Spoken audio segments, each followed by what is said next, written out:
सही, ध्यान रखो हम यहां पर बेसिकली लिमिट की बात नहीं कर रहे हैं।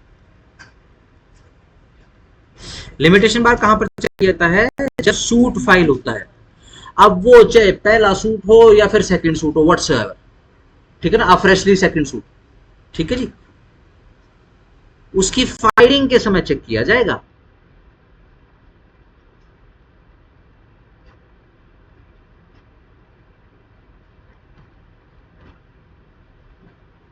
सिंपल, ये प्रोसीजर के लिए नहीं।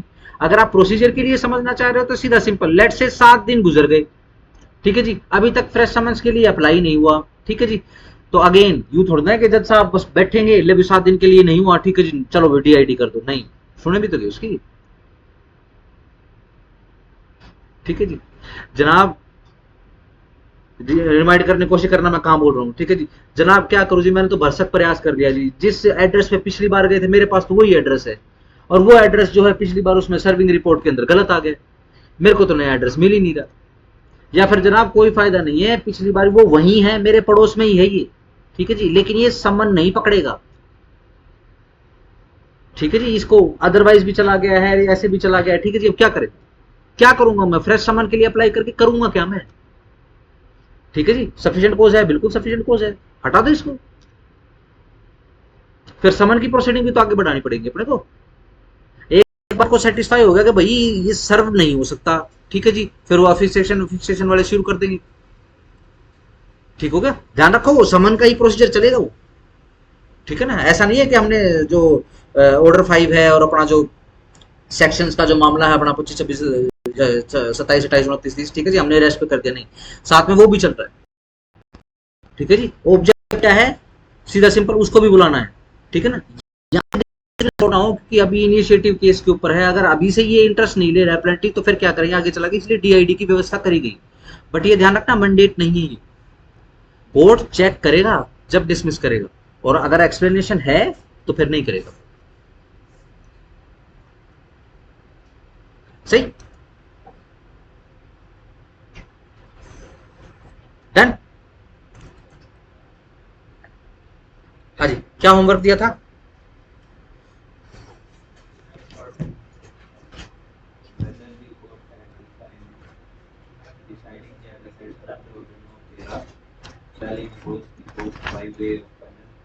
हम्म,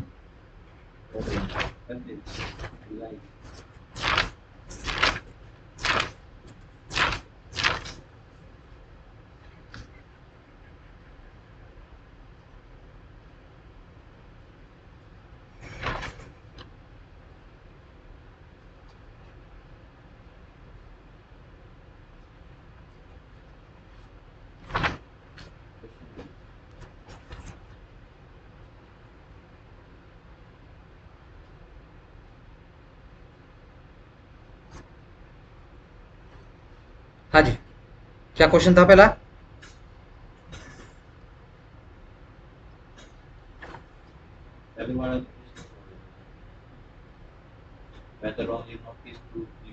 ये जो अभी आपने पढ़ा था होमवर्क की बात कर रहा हूँ,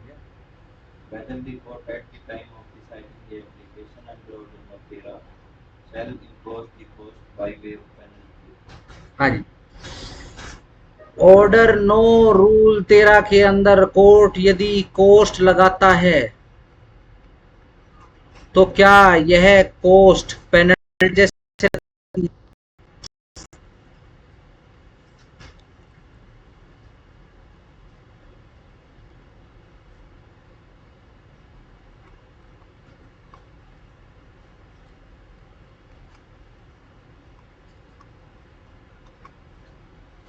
बताओ जी, सिंपल यस नो, सिंपल बताओ, किया था होमवर्क, किया था, yes. किया था तो ठीक है, बताओ जी, यस लगाई जा सकती है, नहीं लगाई जा सकती, हाँ जी बताओ, यस लगाई जा सकती है, हाँ जी, yes, yes, yes, GT,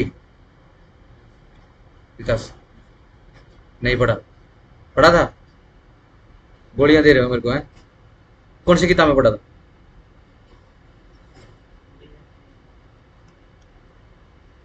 penalty, कौन सा सेक्शन सीपीसी का पेनल्टी की बात करता है? तुमने तो लगा दी। सिविल कोर्ट की किसी रेमेडी का नाम पेनल्टी है? हाँ तो सवाल तो यही था। सवाल और क्या है? सवाल ये थोड़ी ना कोर्स लगा सकता है कि नहीं लगा सकता, कोर्स जब मन करेगा जब लगा देगा। पढ़े नहीं ना, ये दिक्कत हो जाएगी तुमको आने वाले समय में। ये छोटे छोटे सवाल बहुत तंग करते हैं जीवन में ना। हाँ जी, लिमिटेशन बताओ। 30 days। Limitation period 30 days। 90 days 30 days. किस चीज का था? सर उसका setting aside degree, setting aside, application लगानी। ठीक है जी। 30-90 फिर बताओ पढ़ा था कि नहीं पढ़ा था? सर मैं चलो आपने आपने 30 डेज बोला, ठीक है। 90 डेज और बताओ। हाँ जी, नहीं देखा। 30 डेज 30 डेज जेटी 30 90 कहाँ देखा रवि? आर्टिकल नंबर 130 1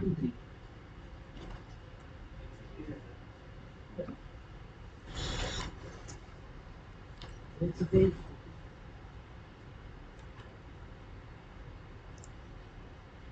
निकाल लेंगे हम। सेक्शन है आर्टिकल सेक्शन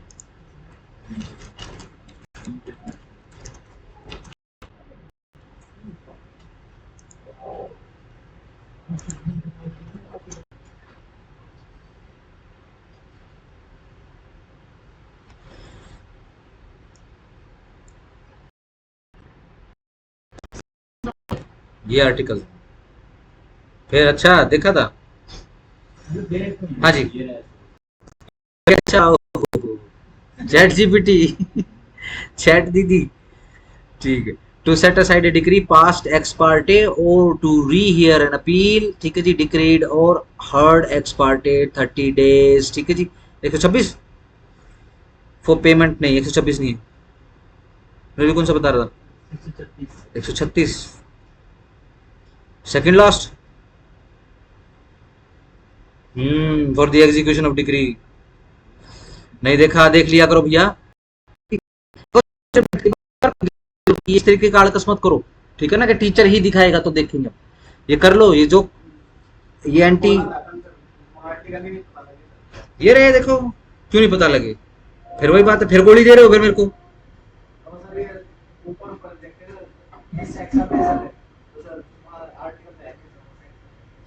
ये क्या है? ये देखो कॉन्स्टिट्यूशन के अलावा बेसिस में ही है।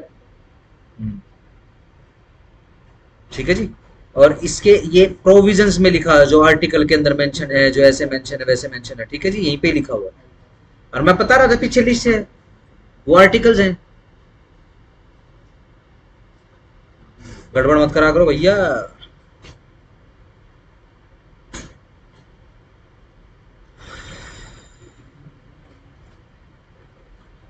चलो और बताओ, और कौन सा होमवर्क था? हाँ जी बताओ, फटाफट बताओ, आगे निकलते। आज ऑर्डर 10, ऑर्डर 11 कंप्लीट करना है, ठीक है? क्वेश्चन पक्का? चलो जी आगे आ जाओ। अभी तक जितनी सीपीसी हुई है उसमें कोई क्वेरी है तो बताओ। देखो अब सीधी सिंपल सी बात, केस डल गया, सूट फाइल हो गया, ठीक है जी, समन चले गए, प्लेंट आ गई, डब्ल्यूएस आ गई, ठीक है जी, सेट ऑफ काउंटर क्लेम भी आ गया, जुरिडिक्शन डिसाइड कर लिया, रेस जुडिकेट एसेटा डिसाइड कर दिया, और कोर्ट ने अपने हाथ में बात ले ली कि मान लो कोई पार्टी नहीं आएगी तो क्या करना। ठीक हो गया? अब जज के बैठ जाओ बस। जज के बैठने का मतलब क्या है कि ले भैया, अब जितना भी प्रोसीजर अपने को किसी जज को कोर्ट चलाने के लिए चाहिए होता है वो हो गया। अब तो क्या है, बैठ के प्रैक्टिस का आनंद लेना है, ठीक है जी। जो पहला ऑर्डर आप करोगे, ऑर्डर 10 जो आप करोगे, ठीक है जी, ये वो ऑर्डर है जिससे डायरेक्ट एस से निकल जाता है, ठीक है ना। एडिशनल डिस्प्यूट रिजोल्यूशन सिस्टम जो देश में अपनाया गया है, ठीक है जी, उसके बारे में लिखिए जरा एक ऐसे छोटे से, ठीक है जी, 10 नंबर का, 8 नंबर का, 12 नंबर का, ठीक है जी। 20 नंबर का आ गया तो बल्ले बल्ले हो जाएगी, ठीक है जी। क्या करना है, सारा का सारा ऑर्डर 10 लिखना है, ठीक हो गया, सही। ऑर्डर 10 के विषय में समझ लेते हैं।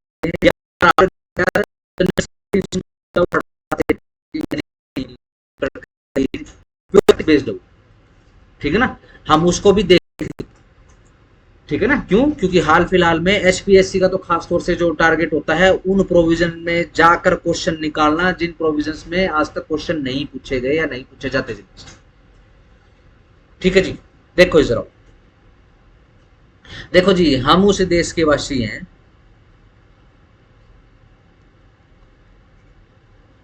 जिस देश में रेप का केस भी कॉम्प्रोमाइज हो जाता है।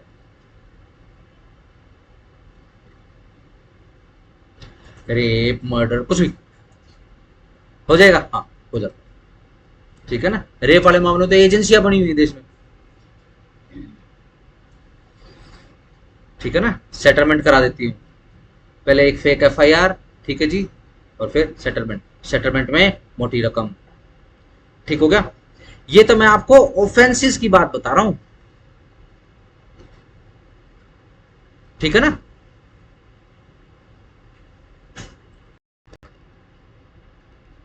सिविल कोज ऑफ एक्शंस का क्या बनेगा?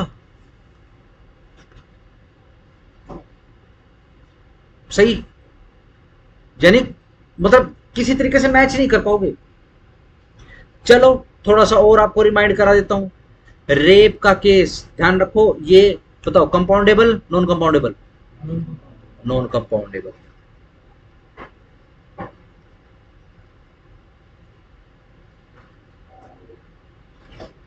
ठीक है जी, सिंपल। लेकिन कोर्ट से बाहर सेटलमेंट होगी तो कोर्ट क्या करेगी? जो प्रोसिक्यूट्रिक्स है वो बोल रही है क्या भाई 15 लाख दे दे और मामला सेट कर ले, बस बात खत्म, मैं तुझे दिखाई नहीं दूंगी, ठीक है जी। अपने रोहतक शहर में भी ऐसा हो चुका है, लॉ डिपार्टमेंट के ही बच्चे थे उसमें भी, अपने एमबीयू के, शायद एक दो बार पहले भी जिक्र किया है शायद मैंने। हाँ, लाला जी, सेठ जी, ठीक है जी। अपना राजस्थान के, पता नहीं जयपुर साइड के कोई बच्चे थे उसमें, अपने हरियाणा के बच्चे भी इन्वॉल्व थे, उन्होंने पूरा एक अपना गैंग बनाया हुआ था, एलएलबी के बच्चे थे वो सारे, ठीक है। सही, खोज खबर मत निकालने लग जाना, ठीक है ना। वो बेचारे कहीं प्रैक्टिस पुट्टी सब शुरू कर रहे होंगे अपना, ठीक है, अगर बच गए होंगे तो। वो लड़की का तो भविष्य खराब हो चुका है। अब उन्होंने क्या करा, उन्होंने गैंग बनाया एक, ठीक है जी। ये फेसबुक इत्यादि इत्यादि पे क्या करते हैं, अपना ये हनी ट्रैप करने की कोशिश करते हैं, ठीक है जी। रोहतक के बहुत बड़े सेठ जी को हनी ट्रैप कर लिया, ठीक है जी। एट दैट टाइम मैं आपको तकरीबन 12-13 साल पहले या 12-15 साल पहले की बात बता रहा हूँ, ठीक है जी। तो क्या होता है, उनको हनी ट्रैप कर लिया, हनी ट्रैप करने के बाद जो है लड़की ने मैसेज किया कि भाई फलाने जगह पे मिल, ठीक है जी, जो भी होटल छोटे व्हाट्सएवर, ठीक है जी। वहां पे फिर उसकी वीडियो वगैरह बना ली। अब वीडियो वगैरह बना ली है तो उसको उसकी ब्लैकमेलिंग शुरू हो गई, ठीक है जी। उन दैट टाइम उससे 26-25 या पता नहीं 35-36 लाख रुपया मांगा, ठीक है जी। सेठ जी के की गुंजाइश थी, उन्होंने देना शुरू कर दिया, ठीक है जी। बाद में फिर वो शायद किसी एडवोकेट वगैरह से मिले, ठीक है जी, तो उन्होंने उनको बताया कि एक बार जो है इसकी इन्वेस्टिगेशन करानी पड़ेगी, ये तो इस तरीके का पूरा गैंग मिलेगा, ठीक है जी। फिर पुलिस को भी शामिल किया गया है इन्वेस्टिगेशन के लिए, ठीक है जी। और उसकी जो भी बातचीत थी फोन के ऊपर रिकॉर्ड करके और उसको बुलाया गया और पैसे देते हुए की सीसीटीवी फुटेज वगैरह दी गई। जब लड़की से पूछा गया किस चीज के पैसे ले रही है, ठीक है जी, एफआईआर तो उसने डालने की पूरी वो कर दिया था अपना काम, ठीक है जी, एफआईआर डाल चुकी थी वो, सिर्फ सेठ जी को डराने के लिए, ठीक हो गया जी। और फिर जब अगली बार जब पैसे लेने के लिए नेक्स्ट किस्त लेने के लिए वो लड़की प्लस उसका गैंग आया, ठीक है जी, अब क्या है, रंगे हाथ उसको पकड़ लिया गया। जैसे उसने पैसे के थैले को अपने हाथ में लिया, उसी समय जो है लेडीज पुलिस आ गई और उसने ही पकड़ लिया, ठीक है जी। बड़े बड़े घरों के बच्चे, ठीक है जी। मान लो उस समय 35-36 लाख रुपया हो जाता, ठीक है जी। मान लो 4 भी बच्चे होते तो 9 चक 36, 4 × 36, 9-9 लाख रुपया आ जाते, बस जिंदगी बन जाती, ठीक है जी। लेकिन हुआ नहीं, ध्यान रखो नॉन कंपाउंडेबल है। अच्छा, टी इसमें बीएनएसएस में ही एक ऐसी लिस्ट है जिसके अंदर बताया गया है कि कौन सा ऑफेंस कंपाउंडेबल है, ठीक है जी। डन। कोर्ट की परमिशन और बिना कोर्ट की परमिशन, ठीक है ना। कुछ एक ऑफेंसेस ऐसे हैं जो कंपाउंडेबल नहीं है लॉ की नजर में, लेकिन वो भी, ये देखो इनको तो छोड़ ही दो, कोर्ट की परमिशन से कॉम्प्रोमाइज, यानी कोर्ट खुद करवाएगा कॉम्प्रोमाइज, ये विदाउट कोर्ट की परमिशन कॉम्प्रोमाइज, भाई छोटा ना, क्यों लड़ाई लड़नी है, अपना कर लो कॉम्प्रोमाइज। मैं तो इन केसेस की बात कर रहा हूं जो नॉन कंपाउंडेबल की लिस्ट के हैं, मैं कह रहा हूं कि इनके अंदर भी कॉम्प्रोमाइज हो रहा है। ठीक है जी।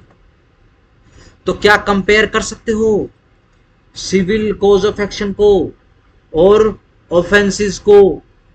कोई कंपैरिजन नहीं है। सिविल के अंदर हर केस कंप्रोमाइजेबल होता है, बस वो पार्टी के ऊपर होता है। ठीक है ना। क्राइम के अंदर, क्रिमिनल के अंदर या फिर ऑफेंस के अंदर बेसिकली हर केस, हर ऑफेंस को आप कंपाउंडेबल नहीं कर सकते। क्यों क्यों नहीं कर सकते? सबसे मोटा रीजन और कॉमन सेंस है, स्टेट के लिए क्योंकि ऑफेंस स्टेट के अगेंस्ट है, स्टेट कॉम्प्रोमाइज नहीं करेगा। ठीक है, पर्टिकुलर ऑफेंसेस में, बाकी में कर देगा। सिंपल हो गया। यहां सिविल कोज ऑफ एक्शन, ये तो सारे के सारे प्राइवेट राइट्स का हनन है। अब जिस आदमी का प्राइवेट राइट्स का, सिविल राइट्स का हनन हुआ, उसके ऊपर है भाई, उसने कंप्रोमाइज करना तो कंप्रोमाइज कर लेगा, नहीं करना तो कोई बात नहीं, केस चले जाएगा। सही।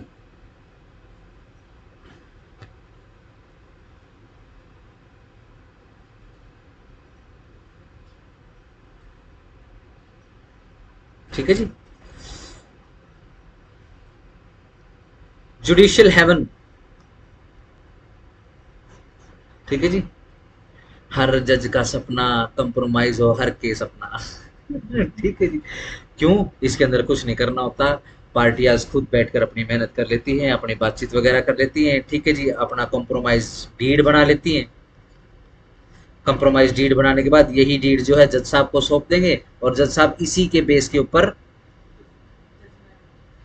कंप्रोमाइज डिग्री जो है, जजमेंट नहीं लिखेंगे, जजमेंट में लिखो क्या?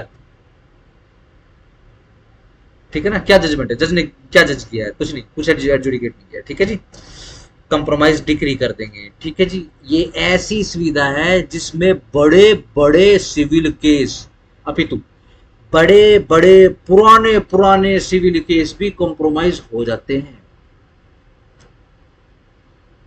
ठीक हो गया। सिंपल। चलो जी।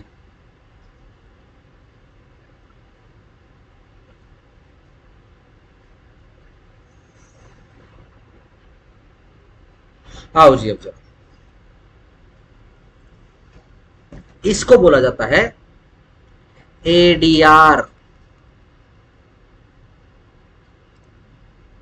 मीन्स एडिशनल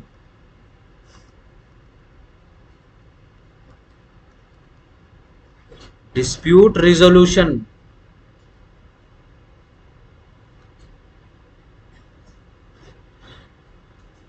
रिजोल्यूशन समझौता, डिस्प्यूट झगड़ा, एडिशनल जो कोर्ट की रेमेडी उसके एडिशनल, यानी या तो कोर्ट में अपने फैसले निपटाओगे, नहीं तो एडिशनली निपटाओगे, यानी कोर्ट के बाहर निपटाओगे। सीधी सिंपल सी बात।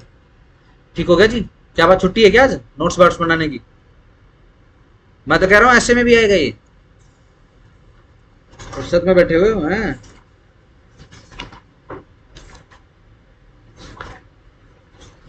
जी।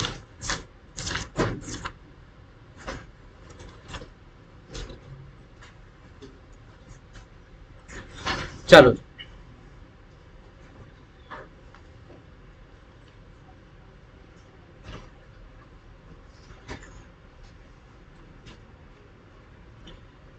ठीक हो गया। एडिशनल समझ गए, यानी कोर्ट की जो सहायता है उसके बिना, डायरेक्ट उसकी सहायता के बिना अगर आप अपने डिस्प्यूट को रिजोल्व आउट करवा रहे हो तो इसको बोलेंगे एडिशनल डिस्प्यूट रिजोल्यूशन।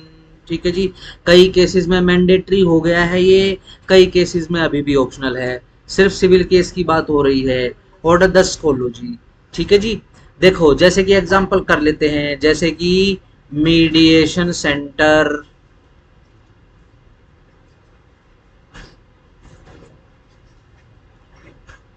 दूसरा आर्बिट्रेशन, आर्बिट्रेशन प्रोसीडिंग्स,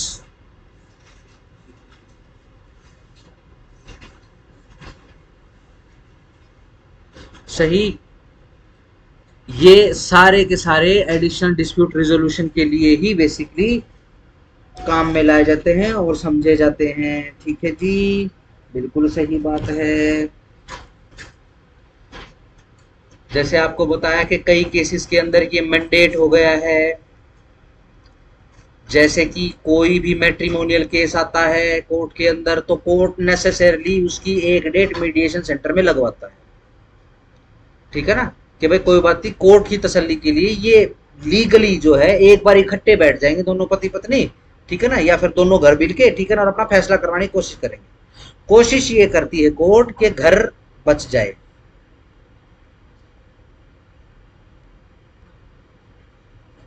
ठीक है ना, हाल फिलहाल मैट्रिमोनियल केसेस में मैंडेटरी है। इसके अलावा आर्बिट्रेशन प्रोसीडिंग पढ़ी है क्या, कैसे होती है, कौन करेगा, कैसे,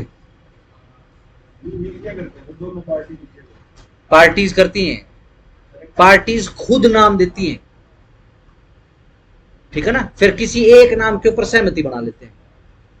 ठीक है ना, उसके पास चले जाते हैं, सहमति क्या बनाते हैं, भाई जो ये फैसला करेगा हम मान लेंगे। ठीक है जी, अब वो क्या करता है, वो अपनी प्रोसीडिंग चलाता है। ध्यान रखो, एविडेंस नहीं करवाएगा वो, अदालत नहीं है वो।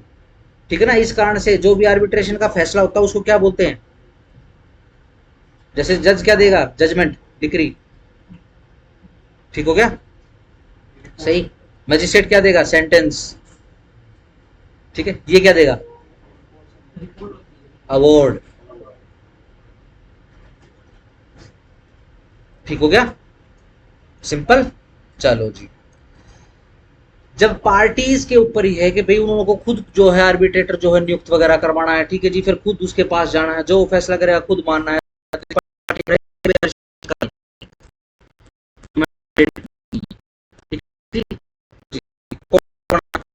वो मीडिएशन सेंटर के दर्शकों,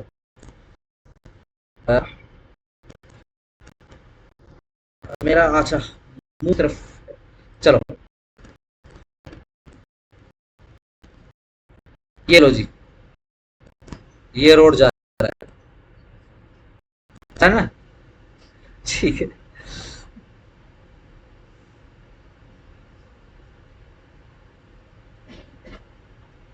और एक रोड ये यूं जा रहा, ठीक है ना, पेड़ की जड़ बना दी मैंने। ये देखो यहाँ सुभाष चौक है, सुभाष जी चौक है। ठीक है, ये एक डीएलएफ का रास्ता जा रहा है। चलो थोड़ा इस तरफ से कर दे, चलो थोड़ा सिंपल सिंपल बनाते हैं।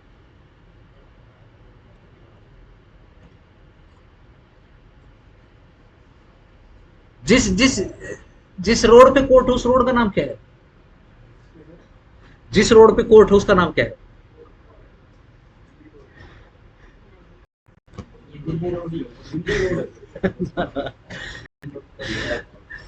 वो सर्विस रोड है। देखो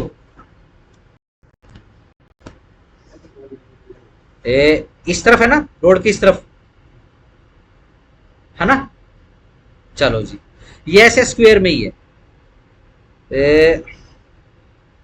ये देखो, एक एक ये रास्ता है, ये वाला, ये तो बिल्कुल सामने वाला है। ये देखो पेड़ रहा कितना बड़ा, जिसके नीचे पुलिस वाले बैठे रहते हैं और जिसके नीचे बैरक बनाई हुई है, देखो इसके अंदर वो पड़े रहते बिजनेस। ठीक है ना, और यहाँ पर ऐसे बस लगी रहती हैं।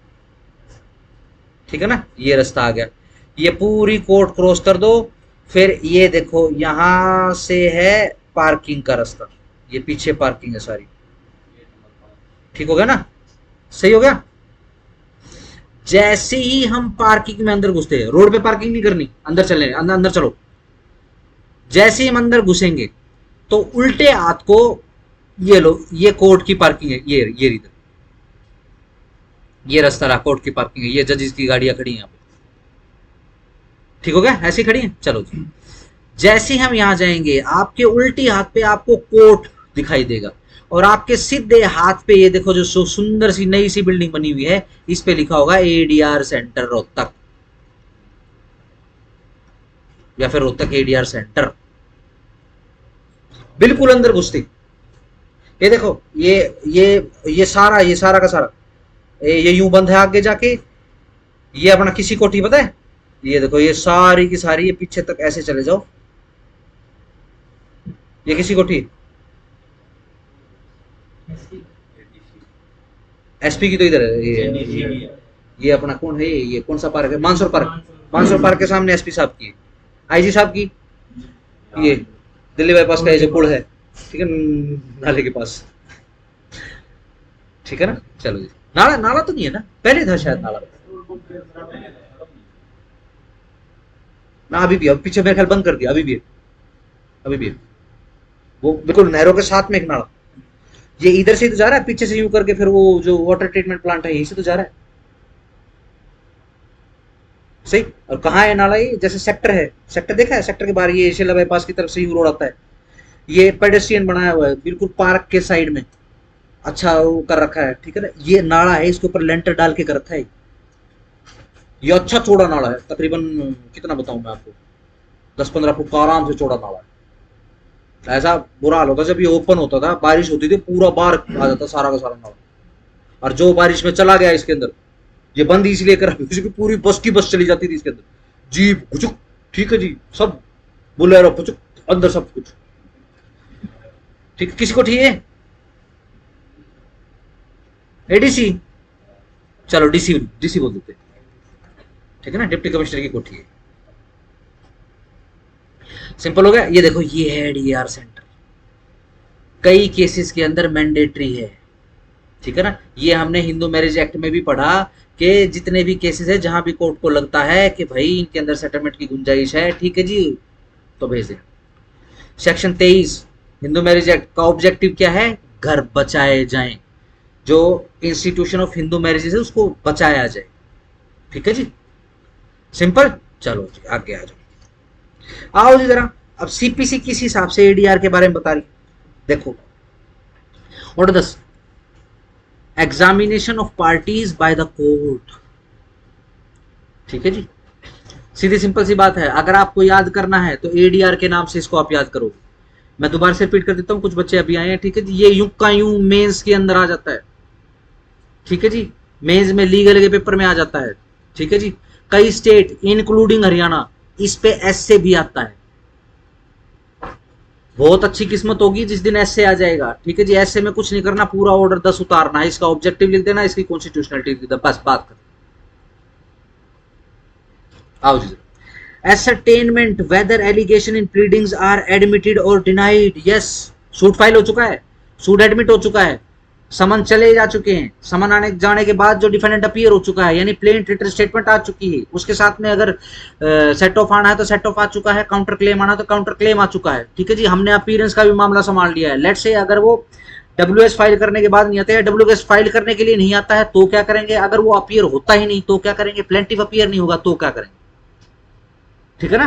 पूरा माल मुकदमा तैयार होगा, पूरी पावर आ चुकी है जज साहब की, ठीक है जी। अब क्या है, जो पहली डेट लगेगी, फर्स्ट डेट, उस पे क्या करेंगे, एग्जामिनेशन करेंगे। क्या कि जो भी एलिगेशंस हैं प्लीडिंग्स में, ठीक है जी, चेक तो कर लो भाई एडमिटेड है डिनाइड है, ठीक हो गया। यानी जिन केसेस में प्लेंट के बदले में अब डब्ल्यूएस आनी है, आ चुकी है, तभी तो चेक होगा एडमिशन या फिर डिनाइल, ठीक है ना। तो ऐसे विजुलाइज मत करना कि दोनों पार्टी खड़ी और जज साहब पूछ रहे हैं, ठीक है ना, हाँ भी तू बता डिनाई एडमिट, ठीक है ना, ऐसे मत सोचना, ठीक है। ये बेसिकली प्रोसीजर से ही चलता है, ठीक है ना, पता लगाना, एग्जामिन करना। At the first hearing underline, है ना, कोर्ट की फर्स्ट हियरिंग है, पार्टीज की तो प्लेंटिफ की जिस दिन सूट एडमिशन के लिए आएगा वो फर्स्ट हियरिंग, ठीक है जी। डिफेंडेंट की कब है, जब वो डब्ल्यूएस के लिए अपीयर होगा। कोर्ट की फर्स्ट हियरिंग जब प्लीडिंग्स की सारी तारीखें खत्म हो जाएंगी, और प्लीडिंग्स हो जाने के बाद पहले दिन जो है जज साहब ये फैसला करेंगे भाई कौन सा एडमिशन और डिनाइल है, आओ जरा एग्जामिन करते है ना, क्योंकि लिखना काफी थोड़ी ना होगा, हाँ के ना। इंग्लिश का इतना बड़ा प्रेशर रहता है, ठीक है जी, एडवोकेट्स पे ना आती हो इंग्लिश, ठीक है जी, लिख कराची रखा हो, ठीक है, काम कापा के करता हो, पूछेंगे नहीं उससे, अरे भाई लिख क्या रखा, क्या कहना चाह रहा है, हाँ के ना, ठीक है ना। तो एग्जामिन करेंगे पार्टी। चलो जी आगे आगे,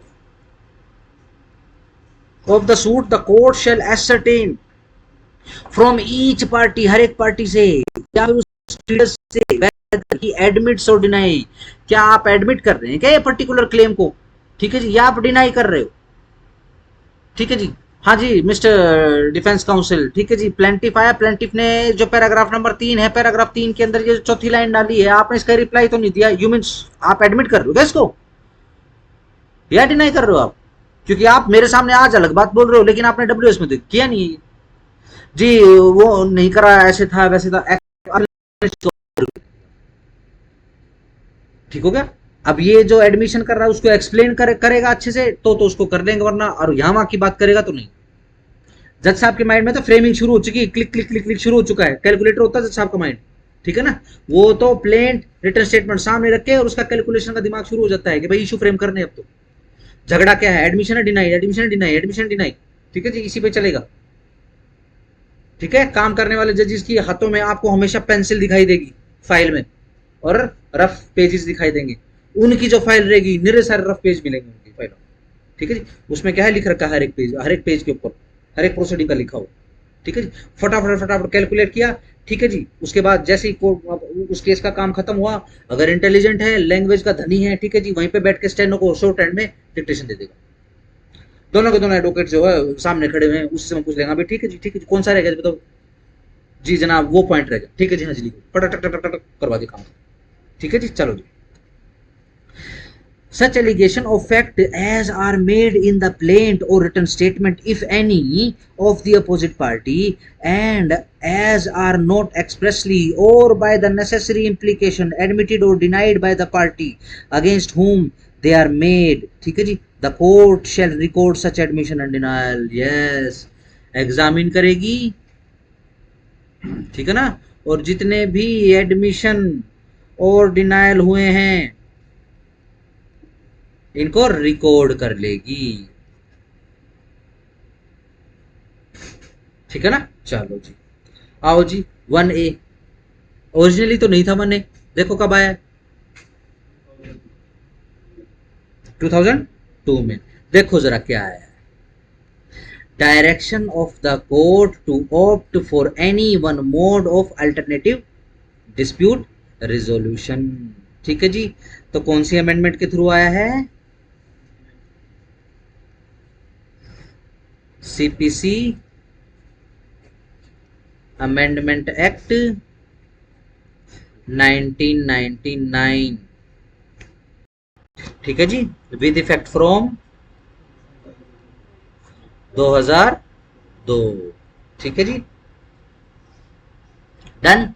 ओरिजिनली एडीआर नहीं था, कब आया है, जो पिछली सदी गई उसके लास्ट में जो सीपीसी के लिए जो बढ़िया काम हुआ वो याद कर रहे हैं इसको, ठीक है जी। चलो क्या कर रहे हैं, after recording the admission and denial, पहली कंडीशन आफ्टर रिकॉर्डिंग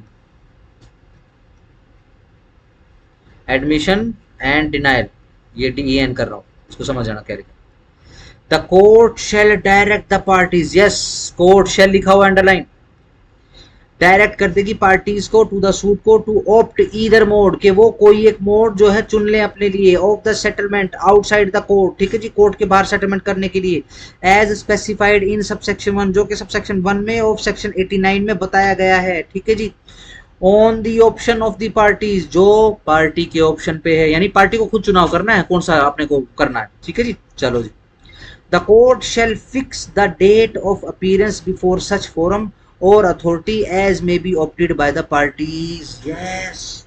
आओ जी, अब जरा देखो किस हिसाब से मामला चलेगा, मोटा मोटा आपको बता देता हूं, ठीक है ना। इसके अंदर डेट का थोड़ा सा इशू रहता है, बच्चा हमेशा समझने में थोड़ी सी दिक्कत कर देता है।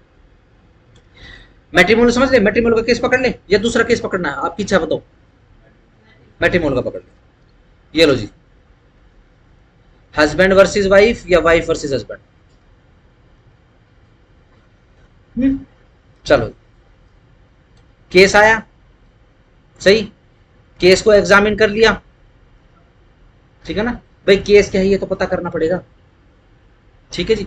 फिर क्या करा, सीधा जज साहब ने मीडिएशन सेंटर भेज दिया, एमसी कर दूं, ठीक है ना, मीडिएशन सेंटर भेज दिया। लेट से आज तारीख है जिस दिन मीडिएशन सेंटर भेज रहे हैं, आज के दिन ही ये एडमिशन डिनायर रिकॉर्ड किया जज साहब ने, ठीक है ना भाई। इनके बीच में झगड़ा क्या है एक बार पता तो चले, क्योंकि जब तक दोनों पार्टीज की सुनोगे नहीं तो जज साहब इस नतीजे पर कैसे पहुंचेंगे भाई। गुंजाइश तो है इनके बीच में, एक बार देख लेते हैं इनको मीडिएशन सेंटर भेज के, है ना, कैसे पता चलेगा। जैसे आपके ऊपर ये ड्यूटी लगा दें किसी दो बंदों के बीच में, कि इनके बीच में सेटलमेंट कराएं कि ना करें, क्या करना पड़ेगा आपको, एटलीस्ट दोनों पार्टीज को सुनना पड़ेगा।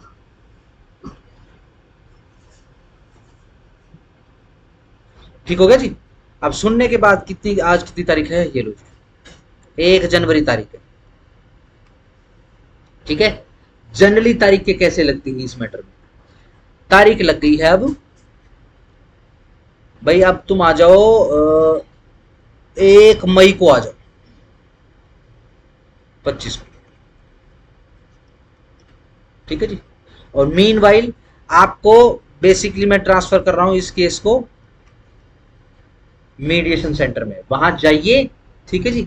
और जितनी भी बैठकें आपको लगानी पड़े, जज साहब नहीं लगा रहे उसकी तारीख, ठीक है ना, जितनी भी तारीखें आपको लगानी पड़े, जितनी बार बैठना पड़े बैठो, और अगर रिजोल्यूशन हो सकता है तो निपटाओ।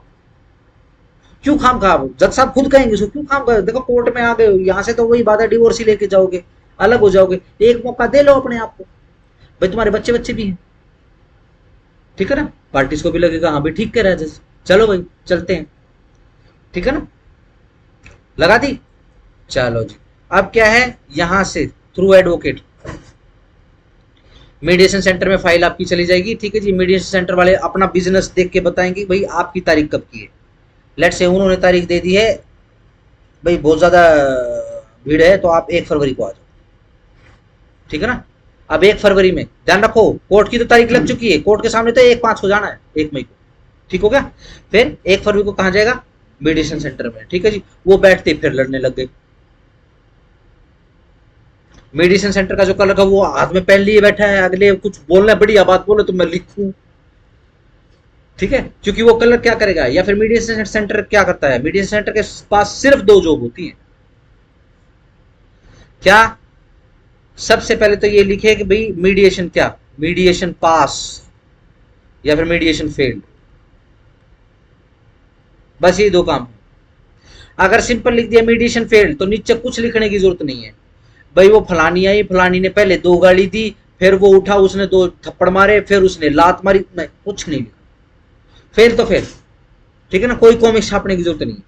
हाँ अगर पास हुआ है तो इसको रिकॉर्ड करेंगे, क्योंकि टर्म्स एंड कंडीशन होंगी, यही तो सेटलमेंट है, यही जो पास होने के बाद रिकॉर्ड होगा, इसी को ही आप 1 मई 2025 को जाकर जज साहब को दोगे, इसी के भी आप पर कंप्रोमाइज डिक्री आएगी,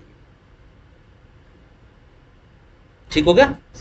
चलो बट इतना इजी थोड़ी ना है, 1 फरवरी को आए लड़ने लग गए भाई, ठीक है ना। मेडिसिन सेंटर ने सीधा है पूछा जी, हाँ जी बताओ आप क्या मतलब, लड़ भिड़ गए, ठीक है जी, 1-1.5 घंटे द्वेष और विष्ठा निकाल ली अपनी, ठीक है जी, मानसिक विष्ठा एक दूसरे के ऊपर, ठीक है जी।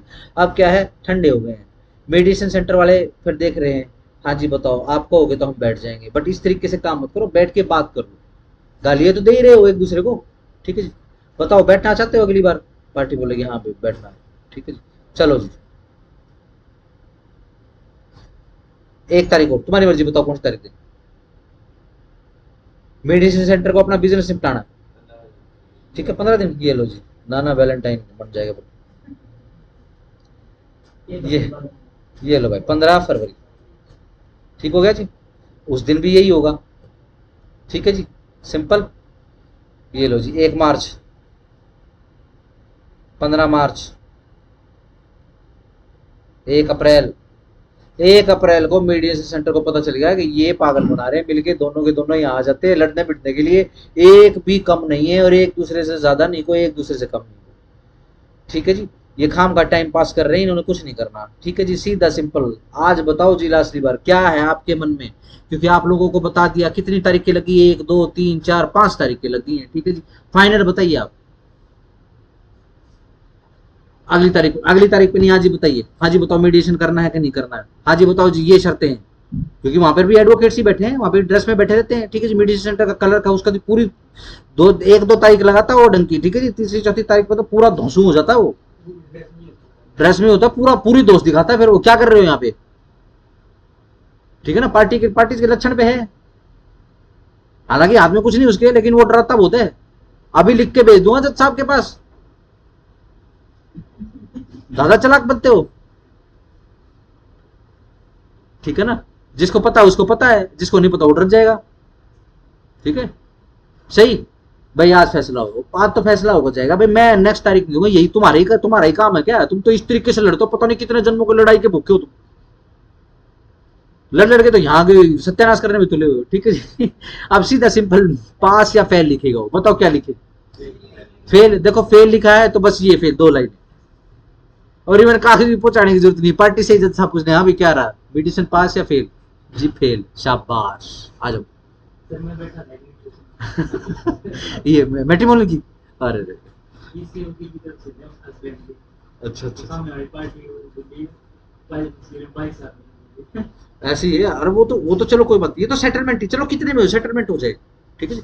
लेकिन जो मैट्रिमोनियल केस के अंदर ये जो होता है ना, एक दूसरे के अंदर जो दबा रहता है एक दूसरे के प्रति, ठीक है जी, जब बोल निकलना शुरू होता है, ठीक है ना। अभी तो देखा होगा, बड़े वो दोनों के दोनों ओलंपियंस थे, वो बॉक्सर था, एक बॉक्सर थी और एक पता नहीं कबड्डी प्लेयर था।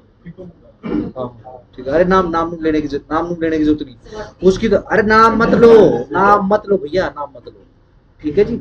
अभी देखा था मीडिया सेंटर का तो वीडियो भी आ गया था, देखा था किसी ने? वो लेडीज जो है, उसकी वाइफ जो है, उसको पकड़ के और बड़ा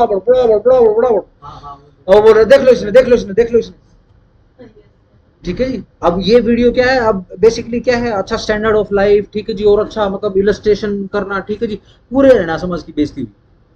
मैंने इवन जो मध्य प्रदेश और जो महाराष्ट्र के जो यूट्यूब चैनल है, जो ये बेसिकली ये जो न्यूज एनालिसिस करते हैं, उनके चैनल पे मैंने ये वीडियोस देखी, मेरे को बड़ा बुरा लगा, ठीक है ना। सीधा सिंपल ये जो कोर्ट में नहीं रुक रही, ठीक है जी, वो घर कैसे रुकेगी, ठीक है जी। और एलिगेशन क्या थे? एलिगेशन यही थे कि भाई इंपॉर्टेंट तो आजकल शादी के बाद हर कोई इंपॉर्टेंट हो जाता है, समझते हो ना, इंपॉर्टेंट, ठीक है जी, और मारपीट, ठीक है जी। अब लेकिन जब मीडिएशन सेंटर की वो एकदम से पूरा का पूरा केस शिफ्ट हो गया, और यहाँ का तो बेसिकली जो खिलाड़ी समाज है, वो तो उसको तो खैर बहुत सेटबैक लगा है ना। 2-3 साल खिलाड़ी समाज के लिए बहुत सेटबैक के निकले हैं, 3-4 साल के पिछले, बहुत खराब समय निकला हरियाणा के। चलो जी, डन हो गया, सिंपल। देखो इस हिसाब से लगेगी। लेट से चलो पास कर देते, ले भाई मान गए भाई दोनों, ठीक है ना, सिंपल। लेट से सीधी सिंपल सी बात है, यूं ही बोल रहे कि भाई 20 लाख में करेंगे कॉम्प्रोमाइज, ठीक है जी। अब वो लड़के वाले, अब उनके मुंह में दही थोड़ी ना जम रही, वो बोलेंगे क्या है 20 लाख, एक चुन्नी उठा के लाया 20 लाख, क्या के 20 लाख, ठीक है जी। क्यों भाई? ये लिस्ट बना कि क्या की लिस्ट दे रखी है, वीडियो देख ले भाई, वीडियो में तो कुछ भी नहीं है, वीडियो में बोल के बताते हैं, ठीक है ना। पूरा सामान लिस्ट पूरी पढ़ते हैं, हाँ जी बताओ कहाँ है। ये देखा हो ना आजकल ये वीडियो बनाते, खास तौर से वीडियो बनती है जिसमें वो पैसे कर कुछ नहीं होती है, फेक होती है वीडियो, ठीक है जी, सीधा सिंपल, ठीक है ना। फिर ये इतनी लाइटिंग के साफे पहनने की जरूरत ना है, ठीक है, आराम से करके लिया, ठीक है ना। ये कर दिया, वो कर दिया, 40 लाख का दही चुकला दिया, ये कर दिया, वो कर दिया, कुछ ना, ये सब लाइन में खड़े मिले दिमाग, ठीक है जी, डन हो गया। तो पूरा का पूरा हिसाब किताब होता है, ठीक है जी। फिर क्या है, समाज के मोजीज भी आके उसके अंदर जुटने लग जाते हैं, ठीक है जी। लड़के वालों को भी समाज का डर होता है, लड़की वालों को भी समाज का डर होता है, क्योंकि समाज में तो रहना, इसी समाज में रहना है, जाकर जंगल में थोड़ा ना बसना है, ठीक है ना। अगले 10-20 करोड़ रुपया मार दिया, ऐठ लिया लोगों से, अब जंगल में जाकर लो, करेगा क्या उसका? समझ पा रहे हो ना। चलो तारीख लग जाएगी, ठीक है ना। बस अब कोर्ट ने क्या बोला है कि एडीआर के मीन्स होते हैं, साधन होते हैं। अब कौन सा साधन ऑप्शन में लेना है, ऑप्ट करना है, ये पार्टीज के ऊपर है। कहां लिखा है? सेक्शन 89 में लिखा है। एक बार जरा सेक्शन 89 ओपन करो।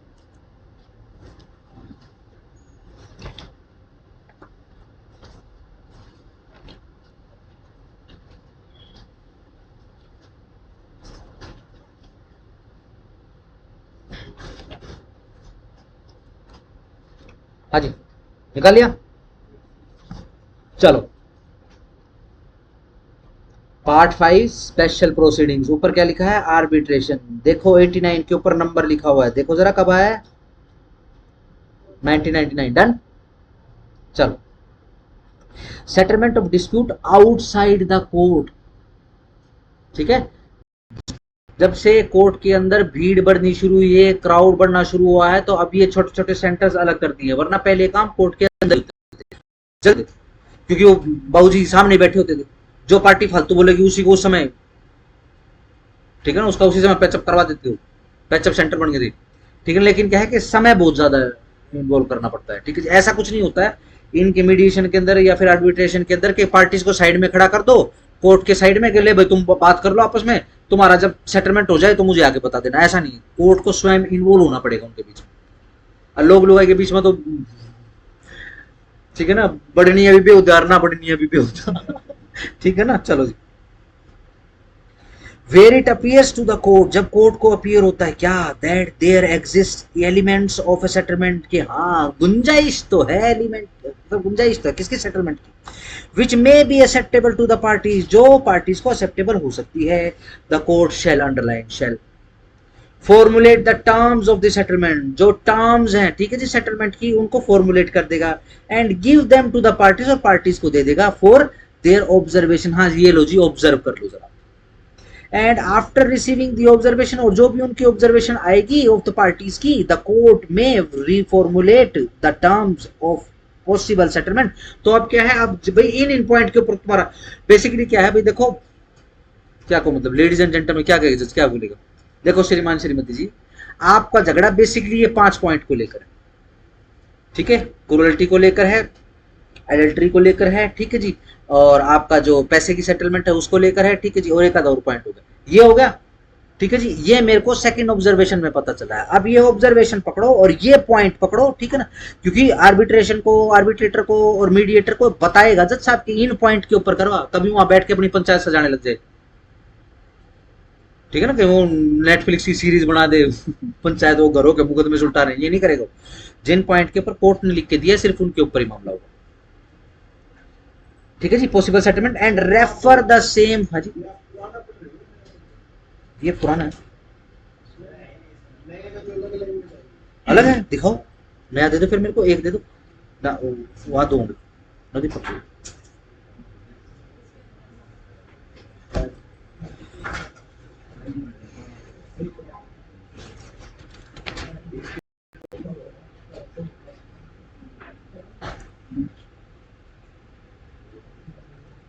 अच्छा 2023 की,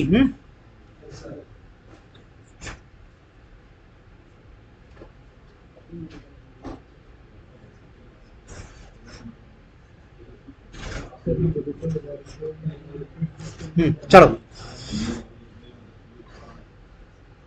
मैं इसमें देख लेता हूँ एक बार,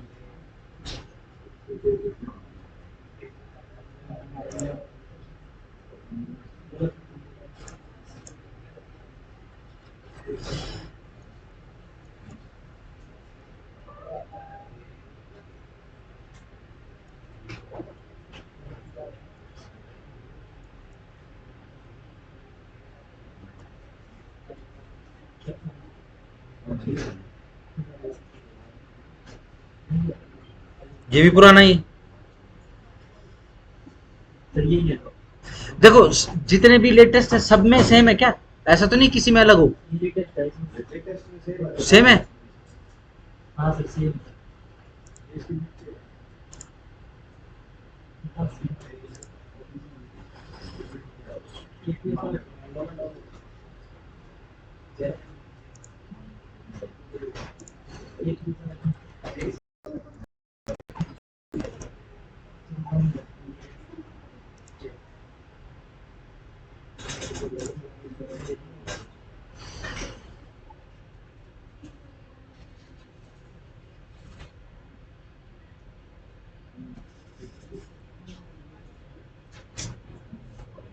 नहीं ये भी पुराना ही है, चलो मैं डायरेक्ट में से पढ़ देता हूँ।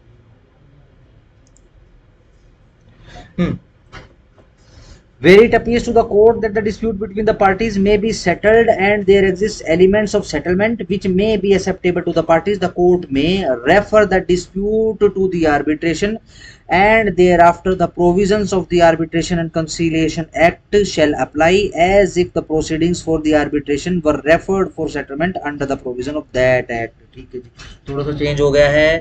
ठीक है जी, चेंज में क्या आया है, पहले तो क्या है, पार्टीज का ऑप्शन था, अब जज साहब खुद ही भेज रहे हैं आर्बिट्रेशन के पास, आर्बिट्रेटर के पास। अब जैसे ही आर्बिट्रेटर के पास जाएगा तो आर्बिट्रेशन एंड कंसिलिएशन एक्ट, ठीक है जी, उसके थ्रू समझ लिया जाएगा ये केस। ठीक है ना, जो भी प्रोसीडिंग चलेंगी इस एक्ट के अकॉर्डिंग चलेंगी। ठीक है ना, अवॉर्ड आएगा मतलब इसका कहने का।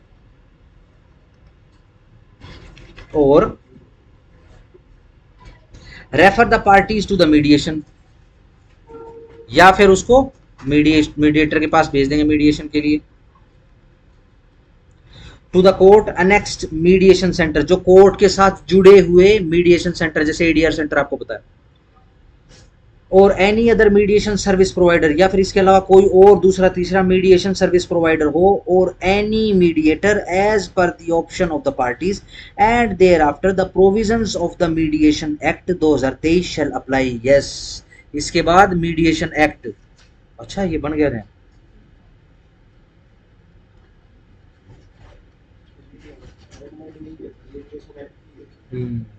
shall apply as if the proceedings for mediation were referred for settlement under the provision of that act, जैसे उस एक्ट के थ्रू ये सारी कार्रवाई शुरू हुई। ये तो अच्छा हो गया। Refer the dispute to the Lok Adalat, ये लो जी,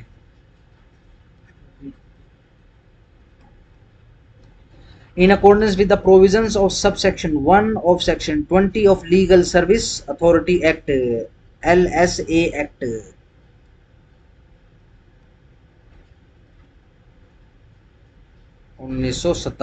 and thereafter all other provision of that act shall apply in respect of the dispute। ठीक है जी, और क्या सीन है, number 4, effect compromise between the parties and follow such procedure as deems fit for judicial settlement। yes, अब इनके through जो भी, या फिर इनके अलावा कोई और होगा, मान लो पार्टी जो खुद ही बैठना है, सीधी सिंपल सी बात है। ठीक है ना, जो भी सेटलमेंट है सेटलमेंट कर लेंगे और उसके बाद जुडिशियल सेटलमेंट की तरफ आएंगे। ठीक है, ध्यान रखो, ये जो मीडिएशन सेंटर है, कभी डाइवोर्स भी इन्हीं से करवा दो, डाइवोर्स देना सिर्फ कोर्ट के विषय वस्तु है। ठीक है ना, डन।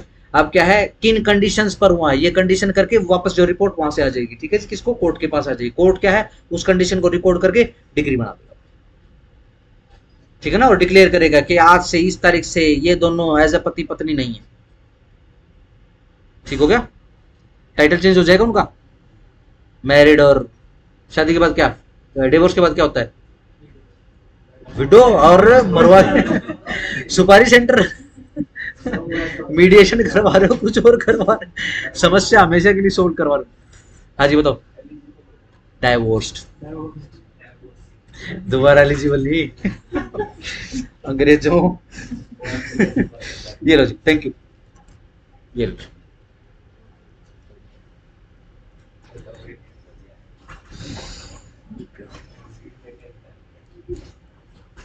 देखो पहले क्या था, पहले था arbitration, conciliation, judicial settlement including settlement through Lok Adalat और मीडिएशन। ठीक है जी, ठीक है जी, और नीचे जो है ये दो लिखा होता है, ये जो आपने अभी पढ़ा है। ठीक हो गया जी। हाँ, इसमें मीडिएशन के लिए कोई एक्ट नहीं लिखा हुआ, चलो ये इसके अंदर डाल दिया, और ये जो है ना ABCD ये काट दिया है। बाकी याद करने के लिए करा देता हूं मैं आपको,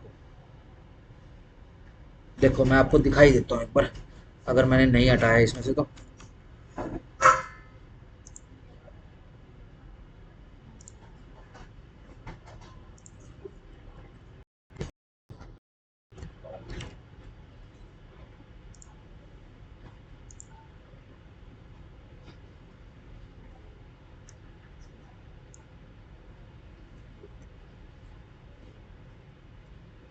देखो क्या किया इन्होंने, बस थोड़ा सा ईज कर दिया है।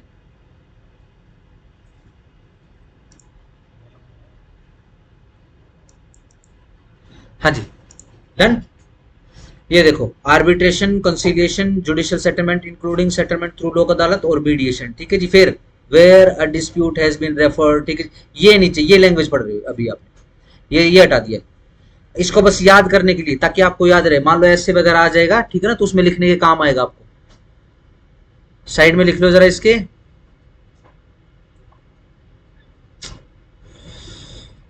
ए हाँ जी, ACJM, आर्बिट्रेटर, कॉन्सिलिएशन, और ये कौन सा जे से क्या बना है, जुडिशियल सेटलमेंट, और M फॉर मीडिएशन। ठीक हो गया ना। ये क्या है, ACJM क्या है, ये ADR है। ठीक हो गया, बस थोड़ा, चलो ठीक है, वो ऊपर से हटा के फिर सीधा सिंपल कर दिया। पहले तो क्या था, पहले तो पार्टी का ऑप्शन होता था, वो भाई कहाँ पे जाएंगे, अब ये फैसला लेने में 1-2 तारीख लग जाती थी। अब क्या है, जज साहब के ऊपर ही ड्यूटी कर दी है, भाई फटाफट फैसला करो, जज साहब जल्दी फैसला कर पाएंगे। मीडिएशन देखो, सीधी सिंपल सी बात है, अगर मैट्रिमोनियल डिस्प्यूट आएगा तो कोर्ट पटाख से मीडिएशन भेज देगी। और आजकल तो मैंडेटरी है, केस आते ही एग्जामिनेशन करते हैं। हाँ जी, आप बताओ जी, बोलो बताओ, गुंजाइश है? नहीं जी, कोई गुंजाइश नहीं। देख लो, फिर भी एक क्या एक चांस दे सकते हो। कोर्ट कह रही है आपको, कोर्ट आपसे रिक्वेस्ट कर रही है हस्बैंड वाइफ से कि आप जो है एक दूसरे को एक चांस दो, जरा कम से कम जाके मीडिएशन में एक दूसरे से बात तो करो। कर लोगे? हाँ जी कर देंगे, जाओ जी। मीडिएशन सेंटर भेज दिया। 2 पार्टीज है, पति पत्नी नहीं है, ठीक है जी, पार्टनर्स है या अदरवाइज कुछ भी है, कॉर्पोरेट मेंबर्स हैं एक दूसरे के, ठीक है जी। उनका एग्रीमेंट है, एग्रीमेंट के अंदर जो है आर्बिट्रेशन का क्लोज लिखा हुआ है, ठीक है जी। हाँ जी बताओ, कोई गुंजाइश है? हाँ जी गुंजाइश है। बैठ के बात करोगे? बिल्कुल करेंगे जी, ले जाओ मीडिएशन सेंटर में चले जाओ। सर म्यूचुअल डाइवोर्स में क्या नहीं है? म्यूचुअल डाइवोर्स में मतलब म्यूचुअल डाइवोर्स की पिटीशन नहीं है। हाँ, कोशिश तो उसमें भी करेंगे, ठीक है ना। सेक्शन 23 की लैंग्वेज में लिखा है कि इस एक्ट की कोई भी रेमेडी अगर मानते हो तो एक बार सेटलमेंट के रिकंसिलिएशन के लिए आपको भेजेंगे। रिकंसिलिएशन तो वर्ड उसमें भी लिखा है, ठीक है जी। वापस रिज्यूम करो जरा, ऑर्डर 10।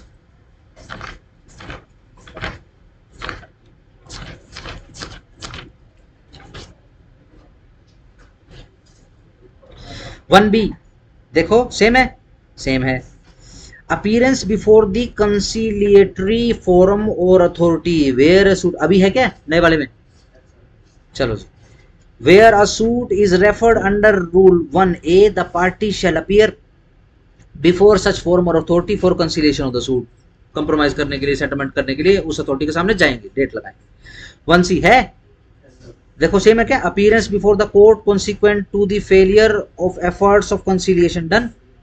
लेट्स से उसका काम खत्म हो गया, मीडिएशन फेल या आर्बिट्रेशन फेल व्हाटसएवर, ठीक है जी। फिर वापस कोर्ट में, where a suit is referred under rule 1A and the presiding officer of the conciliation forum और अथॉरिटी इज सेटिस्फाइड, जब वो सेटिस्फाई हो जाएगा, मीडिएटर, आर्बिट्रेटर, कंसिलिएटर या व्हाटसएवर, क्या, that it would not be proper in the interest of justice to proceed with the matter further, ठीक है जी। भाई आगे नहीं बैठा जाएगा, ये आप तो एक दूसरे के तो चुंडे पाड़ेंगे, ठीक है जी, ये मन भी धुएंगे, ठीक है जी भाई। चलो, then it shall underline, it shall refer the matter again to the court and direct the parties to appear before the court. जाओ वापस कोर्ट के सामने, थारा कोई इलाज, ठीक है जी।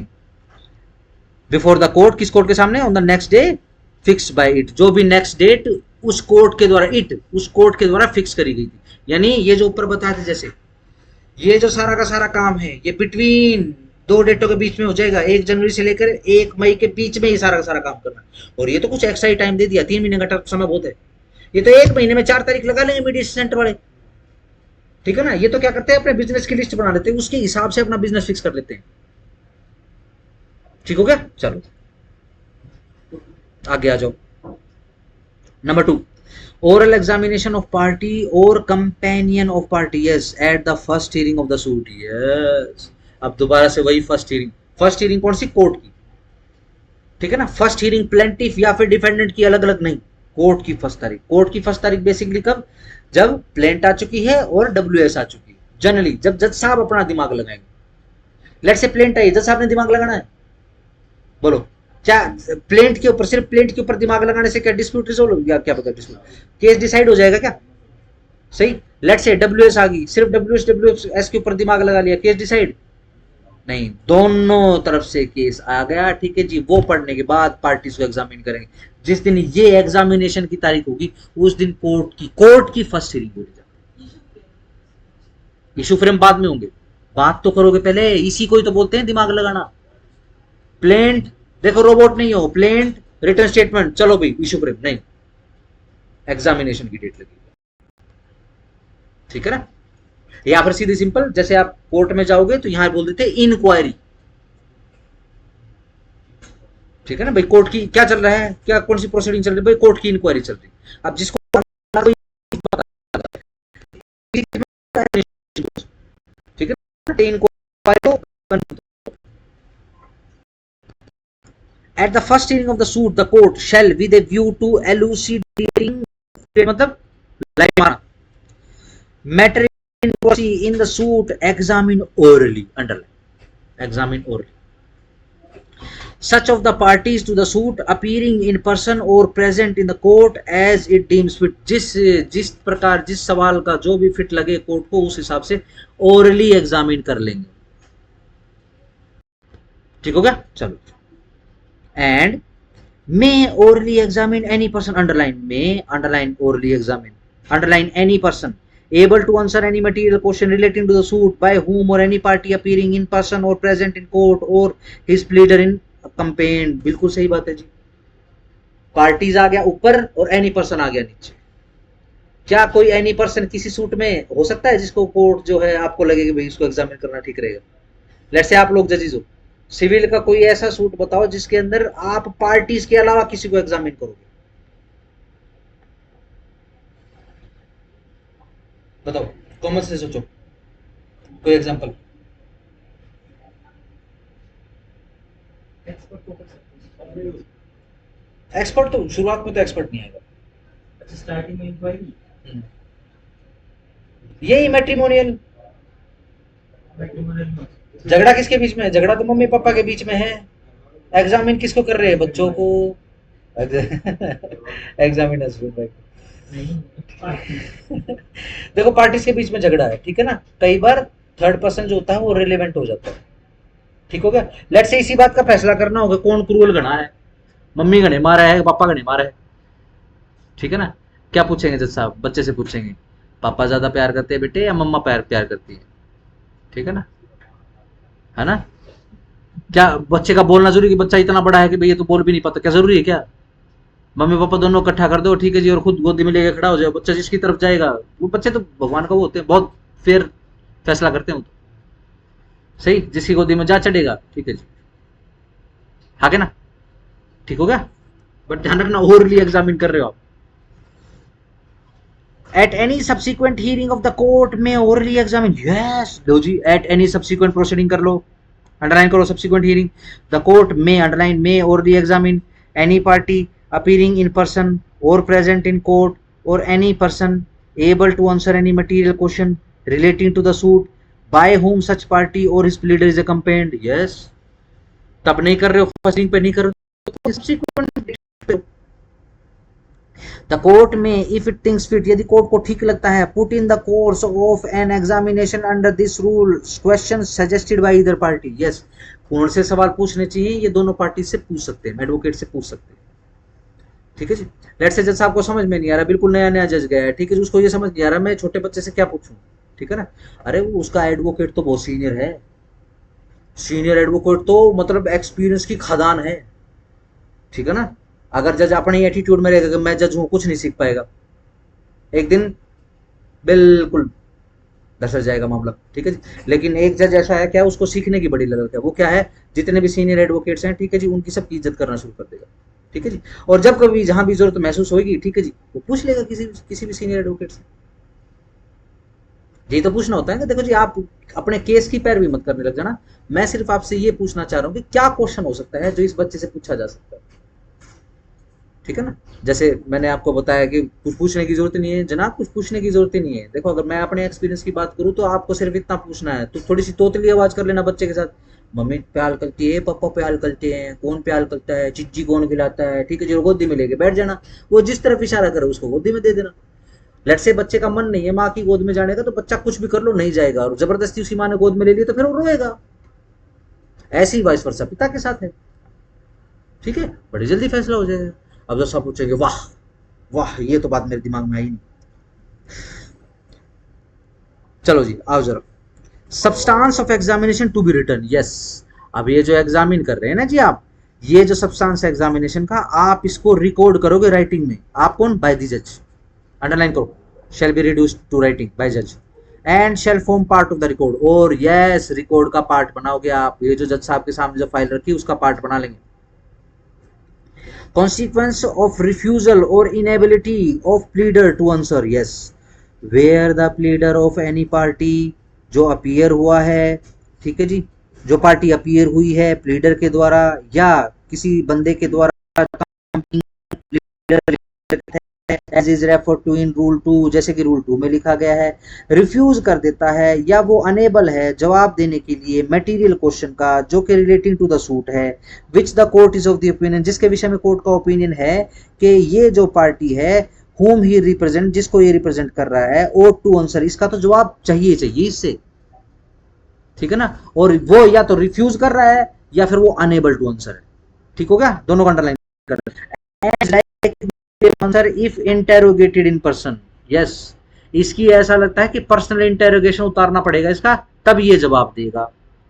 द कोर्ट में postpone the hearing, the court underline में पोस्टपोन द हियरिंग, पोस्टपोन कर देंगे hearing of the suit to a day, ठीक है जी, नॉट लेटर देन 7 days, ठीक है ना, 7 दिन के बाद की डेट नहीं, 7 दिन के अंदर अंदर, from the date of the first hearing, and direct, और अंडरलाइन डायरेक्शन दे देंगे, that such party shall appear in person, अब भैया इन पर्सन अपीयर होगा अगली तारीख को, तू उस डेट पे, तेरी पर्सनल इंटेरोगेशन मैं लूंगा। इंटेरोगेशन सिंपल मीनिंग पूछताछ, ठीक है ना। If such party fails without lawful excuse to appear, ठीक है जी, फेल हो गई है 7 दिन के अंदर अंदर, जो भी डेट बताई थी कि इन पर्सन अपीयर हो जाए, वो फेल हो गई पार्टी अपीयर होने में, और उसके पास कोई भी लॉफुल एक्सक्यूज नहीं है। On the day so appointed the court में प्रोनाउंस जजमेंट अगेंस्ट हिम, सीधा कोर्ट फ्री है, अब उसके अगेंस्ट में जजमेंट प्रोनाउंस कर सकती है, और make such order in relation to the suit as it is, जो अब कोर्ट को ठीक लगे वो ऑर्डर कर देगी, इसके अलावा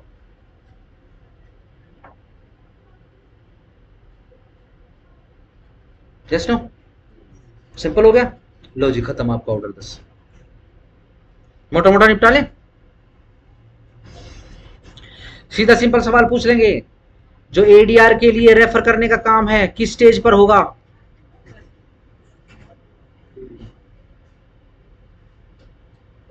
पीटी का क्वेश्चन, फर्स्ट हियरिंग स्टेज कौन सी होती है?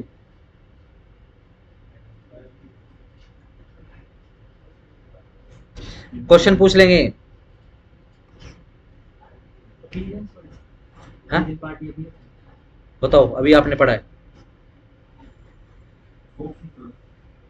ऑप्शन अपने हिसाब से बताओ, ये नहीं बना रहा मैं, ये वोटिंग नहीं करा रहा, हाँ जी बताओ, अभी पढ़ा आपने, ये ध्यान रखना जितना बड़ा पोर्शन पढ़ोगे उतना ज्यादा मिस करने की, क्योंकि मिस करने की हैबिट में हो आप, ठीक है, बहुत इंपॉर्टेंट इंपॉर्टेंट पीटी के पॉइंट क्वेश्चंस ऐसे स्किप हो जाएंगे।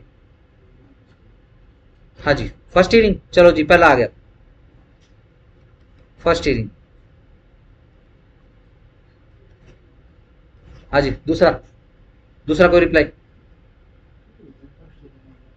चलो फर्स्ट हियरिंग, दूसरा कोई, हाँ जी, हाँ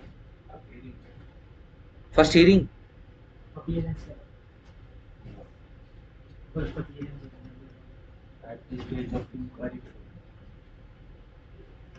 इंक्वायरी, हाँ जी क्या लगता है रवि?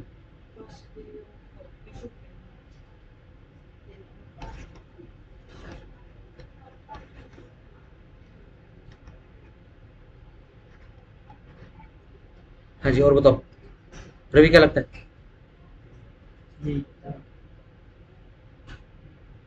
इनमें से कोई है तो वो बताओ। इंक्वायरी, चलो जी एक और, जेटी फर्स्ट हियरिंग कौन सी, ये विकास आपने बता दिया शायद, फर्स्ट हियरिंग बता दिया, after examination of both parties,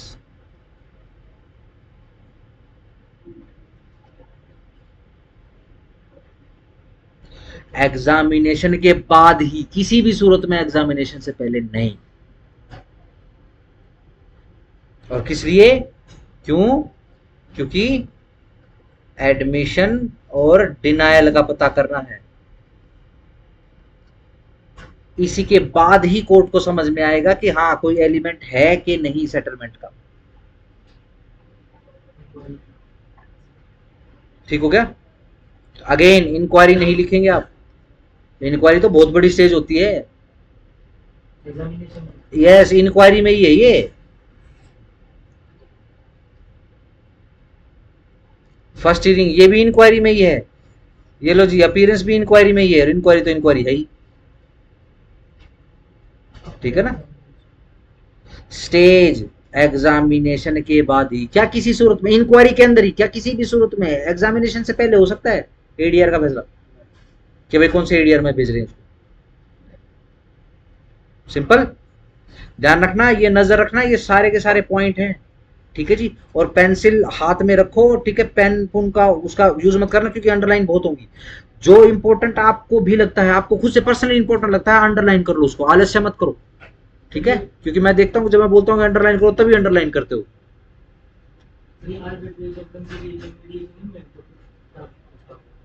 हाँ होता है ना, आर्बिट्रेटर तो पार्टीज खुद अपॉइंट करती है, मीडिएशन सेंटर तो सरकार बना के देती है, ये तो लीगल सर्विस अथॉरिटी बना के देती है। ठीक है? कॉन्सिलिएशन कॉन्सिलिएशन होता है, वो पार्टीज भी बैठ के भी कर सकती है। वैसे लोक अदालत आपको पता लगी।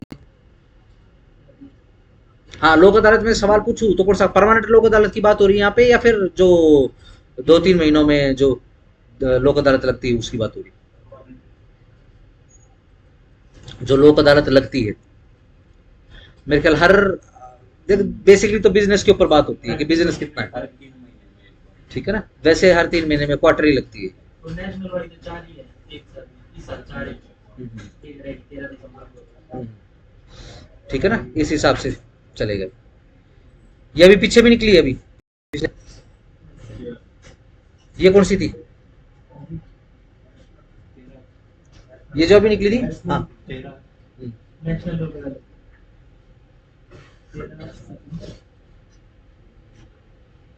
ठीक हो गया जी? पता नहीं क्या बना हुआ। हाँ, बेसिकली आपको ये कहने की कोशिश कर रहा हूं मैं कि ये जो आप अब से पढ़ेंगे, ठीक है जी, एक जनरल हैबिट क्रिएट कर लो अंडरलाइन करने की, बेरेक पे लिखने की। इसलिए थोड़े दिनों के लिए पेन त्याग दो, पेंसिल उठा लो, क्योंकि जरूरी नहीं है कि जो आज आप अंडरलाइन कर रहे हो और प्लस साइड में जो लिख रहे हो वो कल भी आप लिखोगे। ठीक है ना?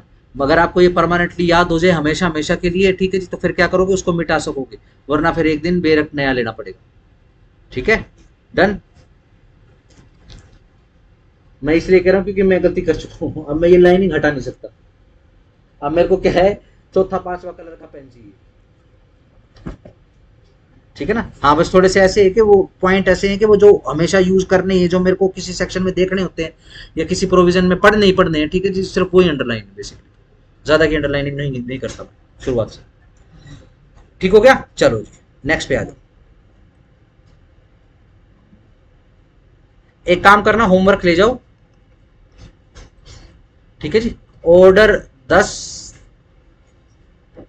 Read with section 89। ठीक है ना? बस एक पेज का एक नोट लिख कर लेकर आओ।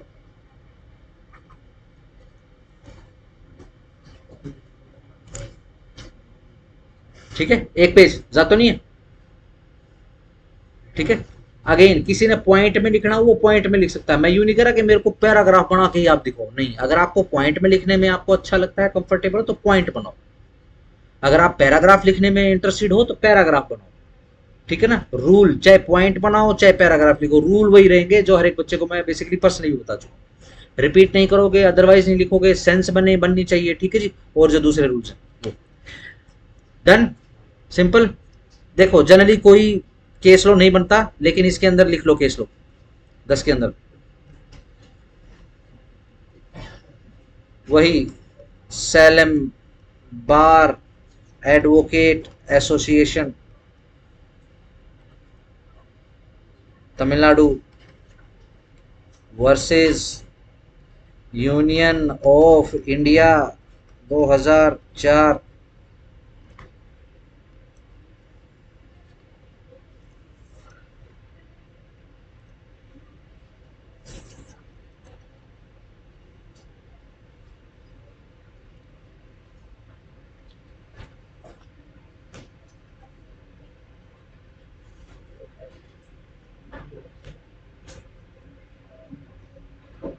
सिंपल। चलो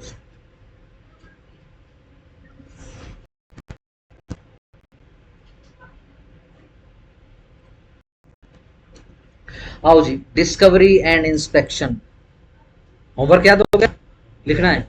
चलो जी, ऑर्डर 11, ये तो लैटिन बन गया।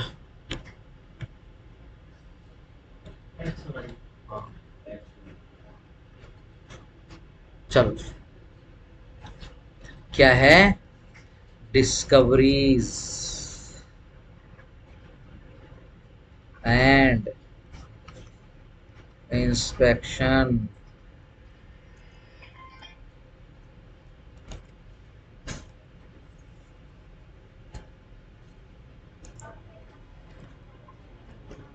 हाँ जी, देखो बेस, हाँ क्या कर दूं, हाँ कर, थैंक यू। हाँ जी, देखो बेसिकली प्रैक्टिस बेस्ड है, प्योरली प्रैक्टिस बेस्ड है। ठीक है जी, इस कारण से आप किसी भी इंस्टीट्यूशन संस्था में जाएंगे, ठीक है जी, वहां पर इसका वाचन नहीं होता, इसको कोई नहीं पढ़ाता। सिंपल है, ठीक है जी, सीखने की कोशिश करना। ठीक है जी, ये वो वाली प्रोसीडिंग्स हैं जो किसी भी वकील को समझ में नहीं आती हैं। ठीक है जी, एक बार एक केस के अंदर, सिविल के अंदर, ठीक है जी, ये डिस्कवरीज और इंस्पेक्शन की क्वेरी बनाकर हमने डाल दी थी। ठीक है जी, कभी वकील साहब आएंगे, थोड़ा समय सा लगेगा, थोड़ा सा एक बार फ्री सा हो जाऊंगा तो बुलाऊंगा उनको। ठीक है जी, तो हाल ये है, ठीक है जी, सामने बड़े सीनियर एडवोकेट थे, ठीक है जी, तो वो स्पेशल फोन आता उनका, वो पूछते अरे भाई ये के बना के भेज रखा है कोर्ट में। भाई क्या हो गया, भाई ये क्या चीज है, होता क्या है ये? ठीक है जी, मगर जी आप जज साहब से पूछ लो, हम तो क्या बताएं, हम तो अपोजिट काउंसिल है, ये आपसे क्या पूछ रहे हो आप। ठीक है जी, क्यों, क्योंकि इनके अंदर हम क्या पूछते हैं, सामने वाली अपोजिट पार्टी से, बता भाई तू कौन कौन से डॉक्यूमेंट लेके बैठा है, लिस्ट बता कौन कौन से डॉक्यूमेंट है, और हाँ बता भाई कहीं पे एडमिशन कर रहा है क्या, किसी पॉइंट पे देख ले, एडमिशन का समय है, एडमिशन करता हो तो देख ले। ठीक है ना, बाद में फिर पकड़ लेंगे हम तेरे को। ठीक है जी, कॉन्सिक्वेंसेस क्या होते हैं डिस्कवरी इंस्पेक्शन के, ठीक है जी, किस प्रकार से कराई जाती है। ठीक है जी, अब हमने बोला कि जी वो तो बाबू जी बताएंगे, जज साहब या जनाब बताएंगे वो तो। ठीक है जी तो उस काउंसिल साहब बोलते हैं कि अरे जज साहब ने बोला आप लोगों से पूछने की, जज साहब ने पहली बार ये प्रोसीडिंग देखी है ठीक है जी, क्यों ऐसा, क्योंकि डिस्ट्रिक्ट लेवल पे भी आप सुप्रीम कोर्ट और हाई कोर्ट तो भूल जाओ कि इस प्रकार की प्रोसीडिंग्स कोई चलाता भी हो, डिस्ट्रिक्ट लेवल पे भी इस ऑर्डर को कोई हाथ नहीं लगाता। ठीक हो गया, सही। लेकिन मान लो कोई काम करने वाला एडवोकेट हो, ठीक है जी, और उसने यूं अगर भी काम करके दिखाना, तो हमको जनरली क्या है कि फिर उस तारीख के बाद, ठीक है ना, उस कोर्ट में और उस कोर्ट के आसपास की जो कोर्ट उन सब में हमको अति सम्मान की दृष्टि से देखा जाने लगा कि ये एडवोकेट्स हैं। ठीक है ना, दीज आर सिविल काउंसिल्स। ठीक है ना, फिर वो उनकी उनकी मतलब बात करने के, उनके एटीट्यूड में भी, उनकी टोन में भी बहुत फर्क आ गया। ठीक है जी, नेक्स्ट डेट पे जब हम गए, ठीक है जी, हमने पूछा जी हाँ जी इसका रिप्लाई तो करवा दो अब। ठीक है जी, तो जज साहब भी खुद बोलते हैं कि आप ऐसा करो, एक बार थोड़ा सा इनको बता दो भाई क्या कुछ क्या चीज़ है। ठीक है जी, अब मैंने भी उसके अंदर पढ़ा है, देखो प्रैक्टिस में तो हमने भी नहीं देखा है। ठीक है, तो आप एक बार उनको ज़रा बता दो। तो हमने फिर जो है 5 मिनट में उनको बताया कि देखो जी ये क्या होता है, ये प्लेंटिफ या फिर डिफेंडेंट का अपोजिट पार्टी से बेसिकली उनका प्रायर एडमिशन और प्रायर उनके पास क्या केस है, उनका केस क्या है, उनके डॉक्यूमेंट कौन कौन से है, ठीक है जी, उनका नेचर पता करना और सामने वाले का केस के बारे में पता करना उसका राइट होता है। ये राइट बिल्कुल राइट है। ठीक है ना, तो as a matter of right है। हाँ बस इसमें इतना ध्यान रखेंगे कि झूठ नहीं बोलेंगे। हम आपको बोल दिया कि भाई मेरे पास तो इस प्रकार का कोई डॉक्यूमेंट नहीं है, और उसके बाद ये डॉक्यूमेंट लेके आपके सामने यदि उपस्थित होंगे तो ये डॉक्यूमेंट समेत खत्म हो जाएगा मामला। बाद में क्या अलग लगी, अलग लगती है। हाँ, ये बेसिकली एग्जामिनेशन के पर्पस के लिए करवाया जाता है। यस, जब एग्जामिनेशन करवाते होते हैं और खासतौर से जब चीफ क्रॉस एग्जामिनेशन वगैरह करवाना होता है तो सामने वाले का केस पता करते हैं। पढ़ेंगे ये सारी चीज पढ़ेंगे, बाकी इतनी डीप नहीं है, सिंपल। ठीक है ना, बस क्या है कि सामने वाले का केस जानना है, दोनों कर सकते हैं, ठीक है जी। चलो, डिस्कवरी बाय इंटेरोगेटरीज। हाँ जी बताओ जी, इंटेरोगेशन क्या होती है? पूछताछ। चलो, in any suit the plaintiff और defendant by leave of the court, दोनों आगे प्लेंटिफ या फिर डिफेंडेंट, अंडरलाइन करो, by leave of the court may deliver interrogatories. Yes, interrogatory, ये क्वेश्चनियर, क्वेश्चन फॉर्म में, क्वेश्चनियर फॉर्म में, ठीक है ना, question number 1, question number 2, question number 3, ठीक है जी। लीव ऑफ द कोर्ट, पहले कोर्ट से आप लीव लोगे। यस, लीव, यस, छूट, लीव का मतलब होता है छूट, छूट का मतलब परमिशन। क्या करेंगे? क्वेश्चनियर पकड़ा देंगे, इस क्वेश्चनियर को क्या करें? इंटेरोगेटरीज। कैसे? इन राइटिंग, राइटिंग में। फॉर किस लिए? For the examination of the opposite party, opposite party के एग्जामिनेशन के लिए, और एनी वन और मोर ऑफ सच पार्टी, या एक से ज्यादा पार्टीज के लिए। And such interrogatories when delivered, और जब ऐसी इंटेरोगेटरीज डिलीवर करी जाएंगी, शैल हैव अ नोट, उसके ऊपर एक नोट होगा, underline, shall have a note at the foot thereof, उनके फुट पे, फुटिंग, फुटिंग, पेज का फुट। पता नहीं कौन बच्चा पूछ रहा था, इसका फुट तो मिला नहीं मुझे कागज का, पता नहीं कौन था। हाँ जी, note at the foot thereof stating which such interrogatories each of such person is required to answer। yes, कि देखो जी, ये क्वेश्चन ईयर पकड़ा दिया हमने आपको। कितने क्वेश्चन है जी इसमें? 20 क्वेश्चन है। क्वेश्चन नंबर 2, 4, 8, 9, 11, 13, 17, 19, ये तो हमको जवाब चाहिए ही चाहिए, इनके जवाब नेसेसरी।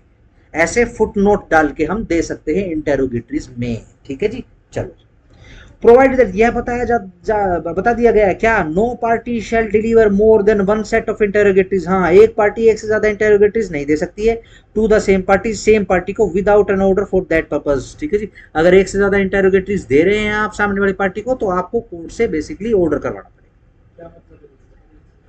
एक से ज्यादा इंटेरोगेटरी वही पूछताछ के लिए क्वेश्चन, सामने वाले का केस खाने के लिए एडवोकेट कई बार ये करते हैं जिनको नॉलेज होती है, ठीक है जी। लेट्स से सामने वाली पार्टी का, उसके एडवोकेट का कॉन्फिडेंस खाना है, ठीक है जी, तो क्या करेंगे? इंटेरोगेटरीज पकड़ा देंगे। बट ध्यान रखना, इंटेरोगेटरीज फ्रेम करने का काम बहुत इंटेलिजेंटली और बहुत ही ज्यादा बड़े माइंडसेट के साथ किया जाता है, ठीक है जी। क्यों? आप जो इंटेरोगेटरीज आज पूछ रहे हो सकता है आपके खिलाफ ही कल कोई हो जाए, ठीक है ना, कोई ऐसा डॉक्यूमेंट आ जाए, और ये तरीके से सावधानी के तौर पे भी लिया जाता है, ठीक है ना। सामने वाले एडवोकेट को आप ये भी बता रहे हो कि भाई किस एडवोकेट से पढ़ा है, वो सावधान हो जाएगा, ज्यादा मेहनत करेगा तो आप केस हार जाओगे। एक पार्टी है सामने, ठीक है ना, एक पार्टी को एक इंटेरोगेटरी यानी एक क्वेश्चनियर दोगे आप। अगर उसी पार्टी को एक से ज्यादा इंटेरोगेटरीज देनी है कि चलो भाई इनका तो जवाब दे दिया, अब ले नेक्स्ट का जवाब दे, अगर ऐसा करना है तो फिर कोर्ट से ऑर्डर करवाओ। हाँ, एक बारी में पूछो आप ही।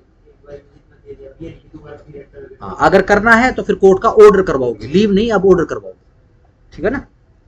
जब हम लीव की बात करते हैं तो बेसिकली क्या होता है? वर्बली हो जाता है कि जनाब इंटेरोगेटरीज होते हैं, ठीक है जी। हमने बोला कि जैसा बेसिकली क्या है कि इंटेरोगेटरीज हमने पहुंचानी है, हाँ जी जी, इंटेरोगेटरीज पहुंचानी जी, ऑर्डर 11 की इंटेरोगेटरीज होती है। अच्छा, तो मतलब कहाँ, इसमें क्या लिखा है? मुझे इसमें सिर्फ लीव लिखा है। ओके, ठीक है जी, अलाउ, ठीक है ना। अच्छा है, जज साहब बहुत अच्छे थे, ठीक है ना, तो जज साहब बोलते अच्छा है, हमें भी सीखने का मौका मिलेगा, ठीक है जी। हाँ जी, ये ठीक है जी। एक बार उन्होंने फटाफट से उन्होंने ऐसे बैरक निकाला, उनका जो रैक था, ठीक है जी, उसमें से बैरक निकाला, उन्होंने फटाफट देखा, हाँ ठीक है, ओनली लीव।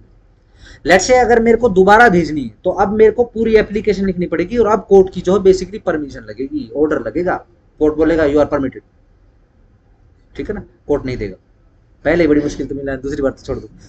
चलो जी, प्रोवाइडेड ऑल्सो दैट, यह भी बता दिया जाता है that interrogatories which do not relate to any matter, ऐसी क्वेश्चनियर जो रिलेट ही नहीं करते किसी मैटर से, इन क्वेश्चन जो कि क्वेश्चन में है, इन द सूट, उस सूट में, शैल बी डीम्ड इररिलेवेंट। उन इंटेरोगेशंस, उन इंटेरोगेटरीज, उन क्वेश्चनियर्स को क्या समझा जाएगा? इररिलेवेंट समझा जाएगा।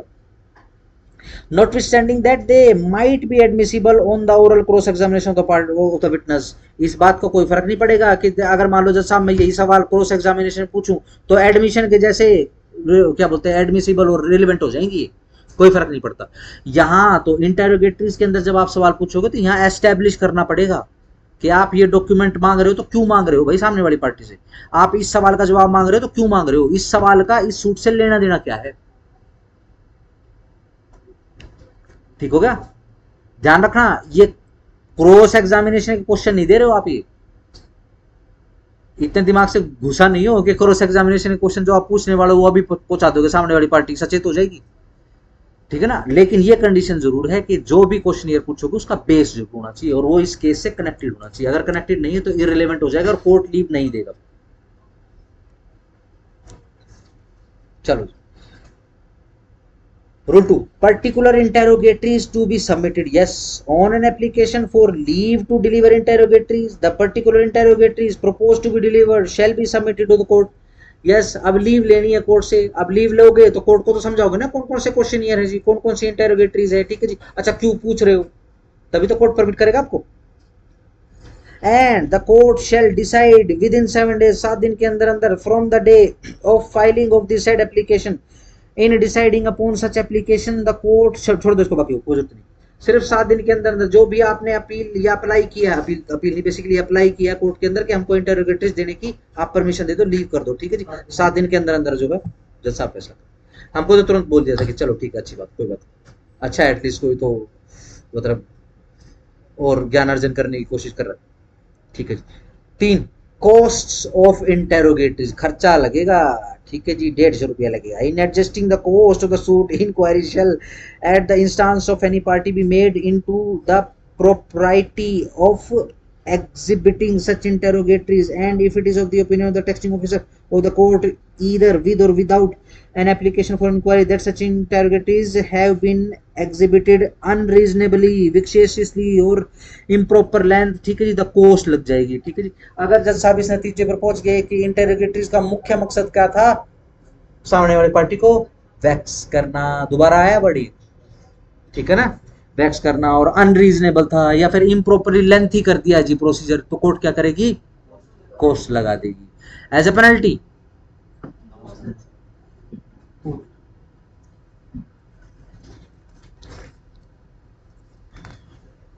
चलो जी, form number 2 in appendix C, देखना है, कर रहे हैं दर्शन।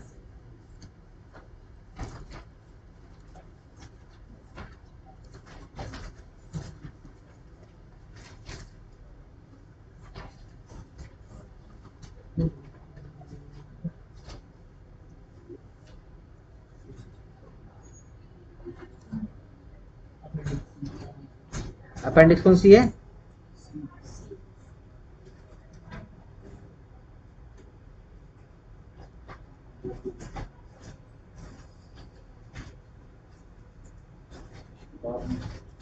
मैं क्या इसके बाद ही है ना, अपेंडिक्स बी है। अच्छा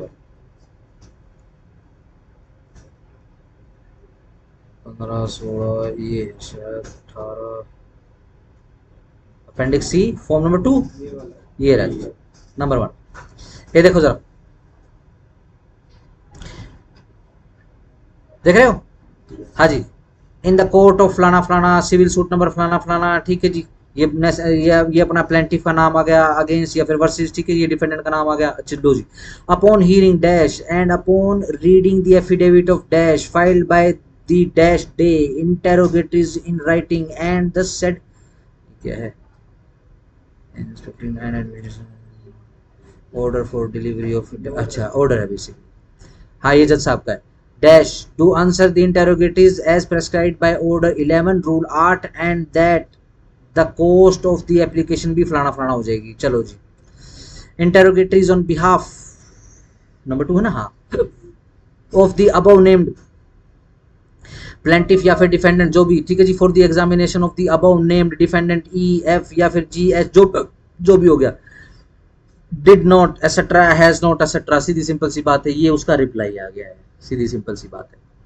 ठीक है जी, एसेट्रा एसेट्रा एसेट्रा, ठीक है जी, defendant E F required to answer the interrogatories number इतना इतना इतना इतना, तो नंबर वाइज जो है इनका रिप्लाई करवाते हैं। ठीक है जी, ठीक है जी, ये बेसिकली क्या है, देखो इसके अंदर 2 टुकड़े हैं, ये ध्यान रखना, ये देखो डिस्कवरी इंस्पेक्शन एंड एडमिशन है, ठीक है ना। आप इंस्पेक्ट भी कर सकते हो और आप बेसिकली एडमिशंस वगैरह भी ले सकते हो, यानी आप डॉक्यूमेंट के बारे में भी पता कर सकते हो और भाई इसका रिप्लाई क्या उसके बारे में पता कर सकते हो। इस कारण से यहाँ पे क्या देख रहे हो, डिड नॉट, हैज नॉट, ये कहाँ पे यूज होते हैं अगर मैं इंग्लिश की बात करूँ तो। अगर मैं कहूँ कि भाई हैव अ सीट, सीट खा जाओ हैव डिनर, ये कोई चीज पोजेस करने के लिए होता है। Has have something, did not have something, ठीक है ना। Did have, did not have, has, hasn't, ठीक है ना। यानी डॉक्यूमेंट के लिए पूछताछ हो रही है। और नीचे ये पर्टिकुलर जो क्वेरी है, क्वेरी वाइज आंसर की बात हो रही है।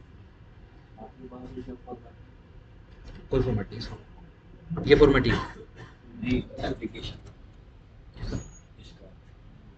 सिंपल सिंपल लगती है ऊपर एप्लीकेशन।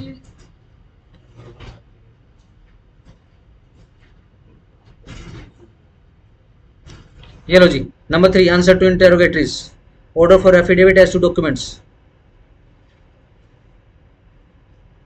सिंपल, चलो जी आगे आ जाओ।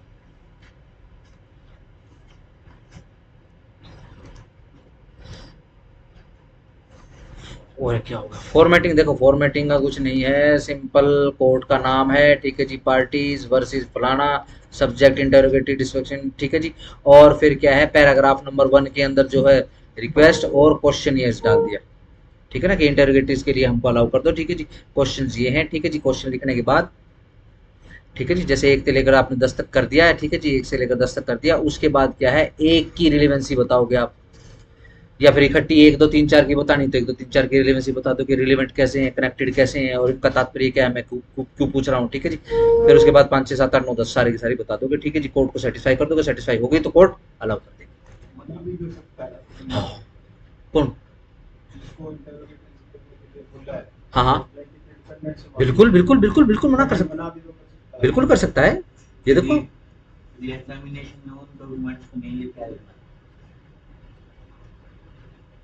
नहीं समझा मैं क्या। फिर उसमें तो जो ये डॉक्यूमेंट्स उसने मना किया तो शो नहीं करेगा ना, ऑब्वियसली फिर कैसे शो करेगा, ठीक है। ये देखो, ये मना कर दिया है, डिड नॉट, हैज नॉट, मेरे पास नहीं है अभी, ठीक है। सेट्रा सेट्रा सेट्रा, ये क्वेश्चन जो डॉक्यूमेंट मांगे उसके हिसाब से हो जाएगा। The defendant is required to answer the interrogatories number इतना इतना, ठीक है जी, into the answer of that interrogatory but which is mentioned under paragraph number फलाना फलाना, ठीक है जी। It has been stated that the plaintiff या फिर डिफेंडेंट इज हैविंग या फिर पोजेशन या फिर नॉट हैविंग पोजेशन, अदरवाइज जैसे भी रहेगा अपना वो कर देगा।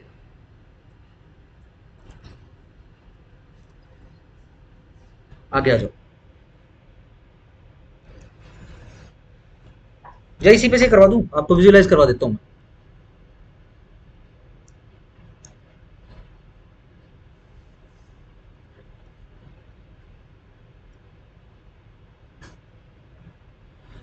हाँ जी, फॉर्म हो गया,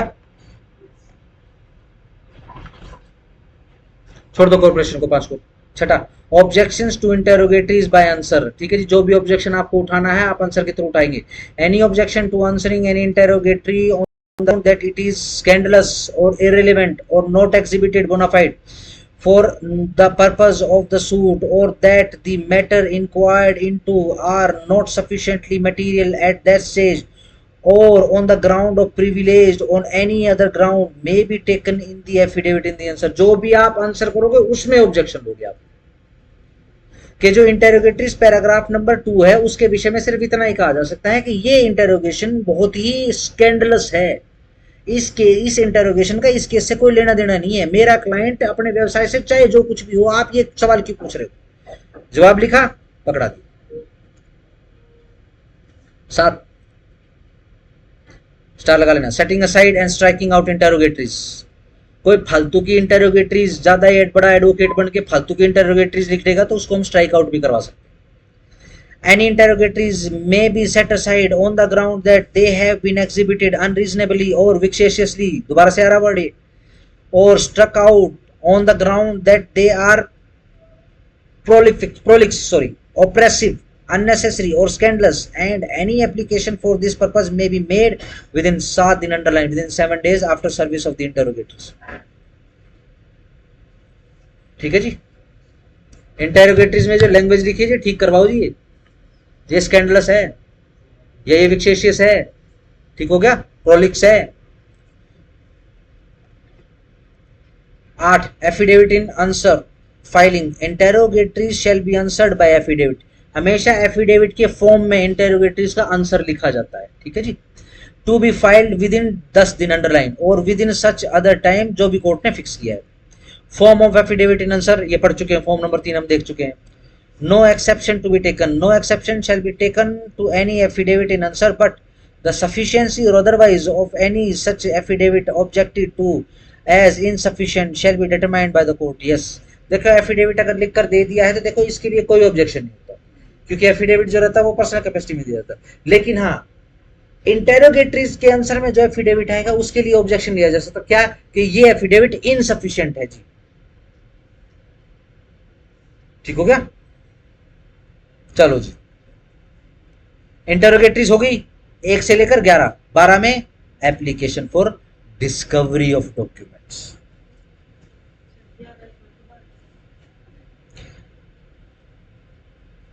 ग्यारह पढ़ लिया क्या हमने? 11 बताऊं 10 बताऊं क्या बताऊं? 10 भी बता दो। देखो जी, जो एफिडेविट होता है क्या आप उस पर कोई ऑब्जेक्शन ले सकते हो? जनरल क्वेश्चन पूछ रहा हूं, जिन्होंने एविडेंस पढ़ा वो बताओ। क्यों? शाबाश। पर्सनल नॉलेज पे भी आप पे लिखा जाता है, ठीक है जी। अब आपने कोई एफिडेविट लिख के दे दिया, मैं थोड़ी ना ऑब्जेक्शन ले सकता हूँ उसके लिए,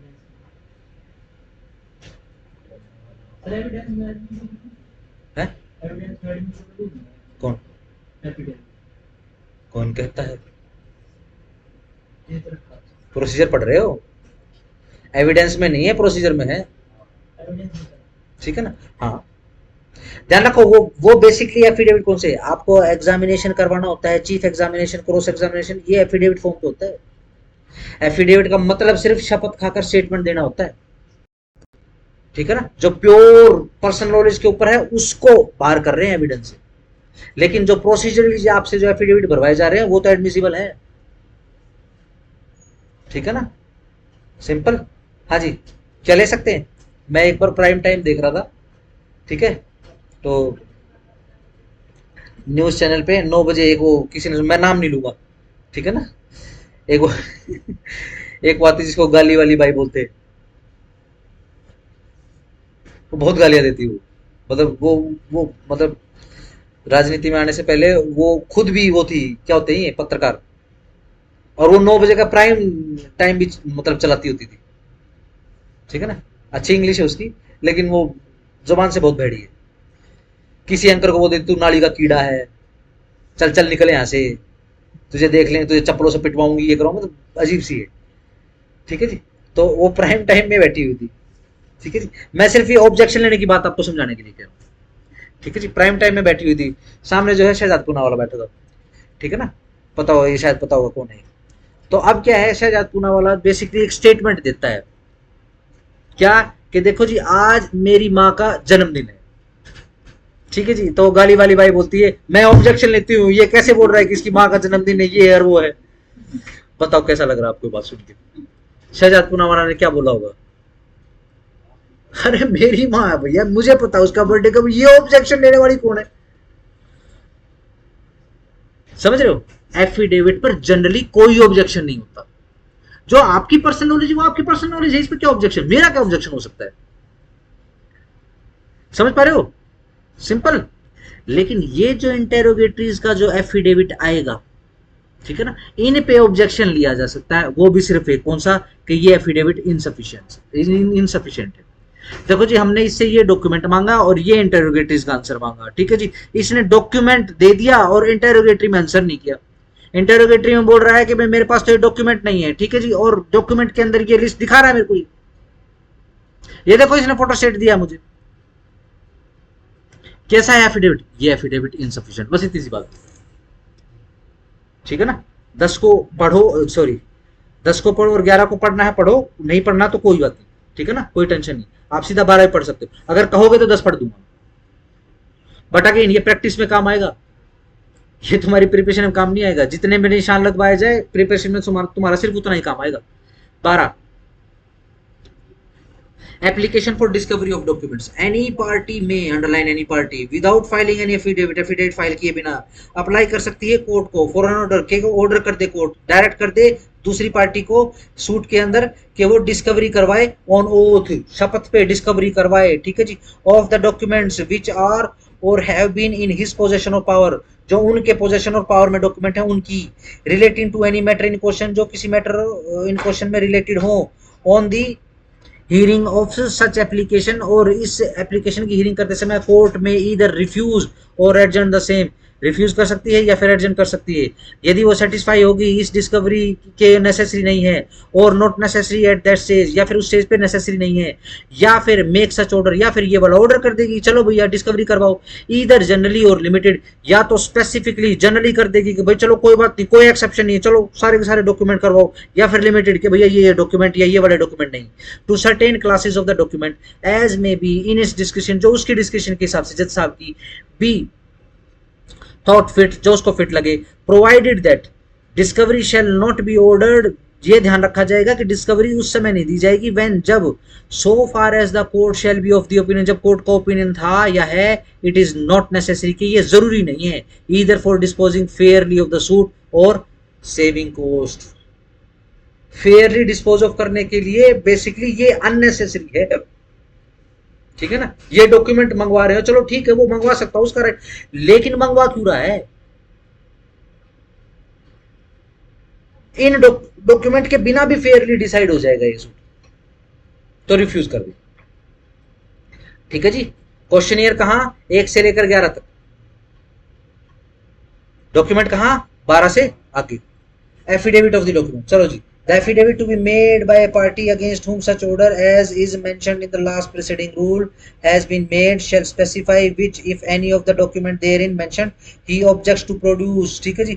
अपना जो ऑब्जेक्शन है कि भाई मैं ये वाला डॉक्यूमेंट प्रोड्यूस करूंगा तेरी इंटेरोगेटिव में या ये वाला नहीं करूंगा, जो उसने नहीं पेश करना वो मना करेगा उसके अंदर, ये नहीं बोलेगा कि मेरे पास डॉक्यूमेंट नहीं है, अगर उसने ये क्लेम कर लिया या ये एडमिट कर लिया कि मेरे पास है या नहीं है, यही एडमिशन बन जाएगा, ठीक है ना। वो हाँ ये दावे से ये बोलेगा भाई मैं तेरे को नहीं दूंगा ये डॉक्यूमेंट, मैं कोर्ट में दूंगा, मैं अपने इंटरेस्ट के लिए डॉक्यूमेंट मैंने रखा है, तेरे लिए थोड़ी ना रखा है। The document therein mentioned he objects to produce and it shall be in the form 5 appendix C with such variation, बस छोड़ दो जाने दो,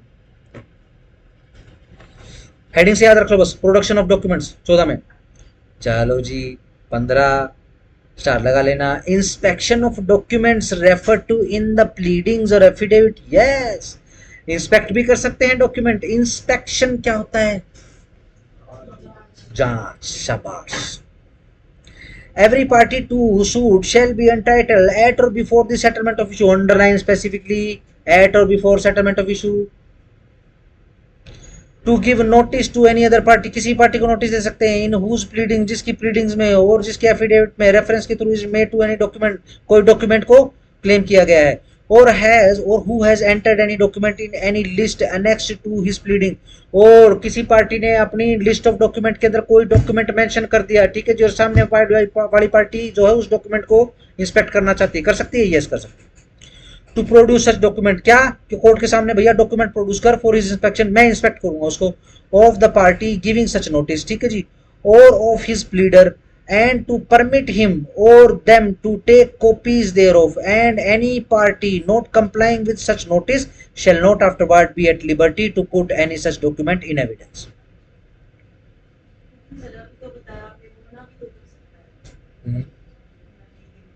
ये तो अलग है, यहां तो इंस्पेक्शन की बात हो रही है, वो ऑब्जेक्शन लेने की बात हो रही है, क्या ऑब्जेक्शन ले सकता है, हाँ ले सकता है, सही, यहां पर किस चीज की बात हो रही है, यहां पर तो इंस्पेक्शन की बात हो रही है, ठीक है जी।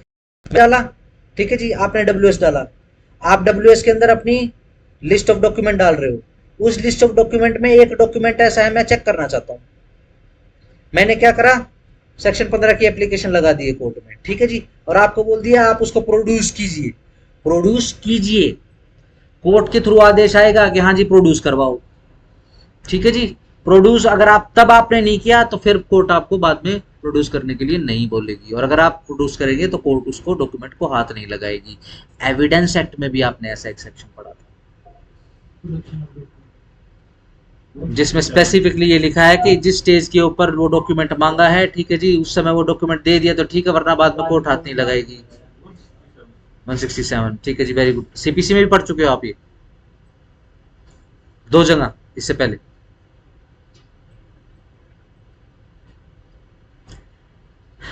प्लेंट जिस डॉक्यूमेंट पर बेस्ड है वो डॉक्यूमेंट भी प्लेंट के साथ लगेंगे, ठीक है जी, और अगर डॉक्यूमेंट के साथ लगा दिए, ठीक है जी, तो ठीक है, अगर नहीं लगाए तो फिर बाद में जब आपको जरूरत पड़ेगी तो कोर्ट हाथ नहीं लगाएगी उसको, ठीक है ना। तो क्या कह रहे हैं, आपने वो डॉक्यूमेंट की लिस्ट लगाई, मैंने एप्लीकेशन लगा दी कौन सी 11-15 की, ठीक है जी, अब कोर्ट से आपको ऑर्डर आ गया आप प्रोड्यूस करो, आप करना पड़ेगा। अगर आप अपना आप नहीं दोगे, ठीक है जी, फिर एविडेंस में नहीं लगाने दूंगा डॉक्यूमेंट में।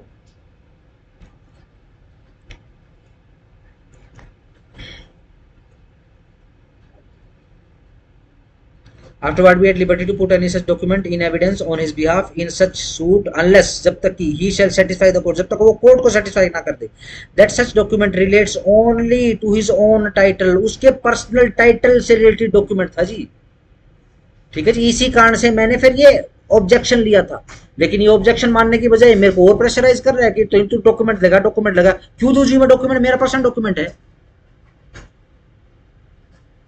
He being a defendant to the suit, or that he had some other cause or excuse which the court shall deem sufficient for not complying with such notice, in which case the court may allow the same to be put in evidence on such terms as to cost or otherwise the court thinks fit।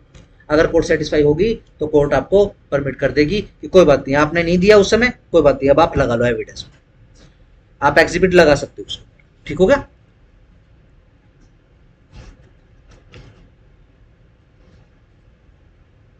ये notice इसका appendix वो बता रहे हैं, इसका format बता रहे हैं, ठीक है ना, फॉर्म नंबर 7 अपेंडिक्स सी।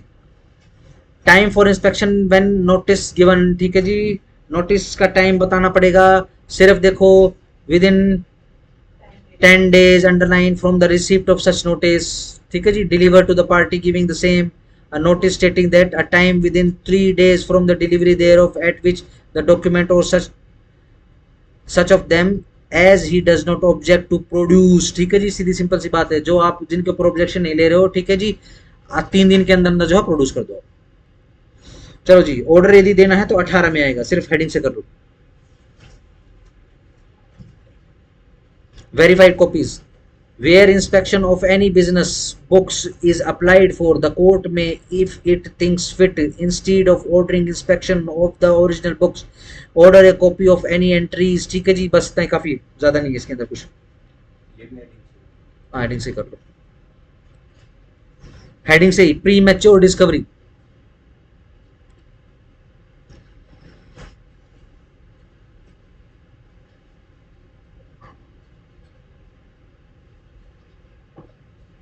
इक्कीस non compliance with the order for discovery, ये पढ़ो जरा। Where any party fails to comply with any order to answer interrogatories, ठीक है ना, ये 1 से शुरू हो गया मामला, अब दोबारा से 20 में 21 में सॉरी, ठीक है जी, क्या है, क्या कर रहा है, फेल हो जाता है कंप्लाई करने में, किसी इंटेरोगेटरी का जवाब देने में, या फिर discovery of inspection of any document कराने में, ही शैल, यदि be liable to have his suit dismissed। Simple हो गया, फॉर वांट ऑफ प्रोसिक्यूशन, और यदि वो डिफेंडेंट है to have his defence if any struck out, खत्म defence, and to be placed in the same position as if he had not defended, और ऐसी position में डाल देंगे कि उसने आज तक कोई डिफेंस लिया ही नहीं, and the party interrogating or seeking discovery or inspection may apply to the court for an order to that effect, and an order may be made on such application accordingly after notice to the parties of the parties and after giving them a reasonable opportunity of being heard। सीधी simple सी बात है, सही, पूरा का पूरा order दोबारा से आ गया। देखो अभी तक हमने क्या क्या पढ़ा, अभी तक हमने इंटेरोगेटरीज पढ़ी, उसके बाद डॉक्यूमेंट की डिस्कवरी वगैरह पढ़ी, उनको प्रोड्यूस करने की बात के बारे में पढ़ा। ठीक है जी, ये सारे के सारे यहाँ पर इनके नतीजे आ गए। अगर नहीं हुआ तो यदि प्लेंटिफ है suit dismiss for want of prosecution, और अगर डिफेंस है तो फिर स्ट्रक आउट। और स्ट्रक आउट में भी क्या है, स्ट्रक आउट में भी स्ट्रक आउट करने के बाद उसको पीछे धकेल देंगे, ऐसे जैसे कि उसने कोई डिफेंस लिया ही नहीं है, उसकी WS भी ना आई। ठीक है ना, भारी मुसीबत में पड़ जाएगा अगर एक बार इस क्या बोलते हैं डिस्कवरी, इंस्पेक्शन और इंटेरोगेटरीज के फेर में पड़ते हैं तो। ठीक है जी, नताइज थोड़े से खराब हैं। नंबर 2 पढ़ लो। Where an order is made under sub rule 1 dismissing any suit, the plaintiff shall be precluded from bringing a fresh suit on the same cause of action। ये लो जी, बार लग गया। कौन सा बार लगा? रेसिडिकेटर लगा, सेक्शन 12 का बार लगा है।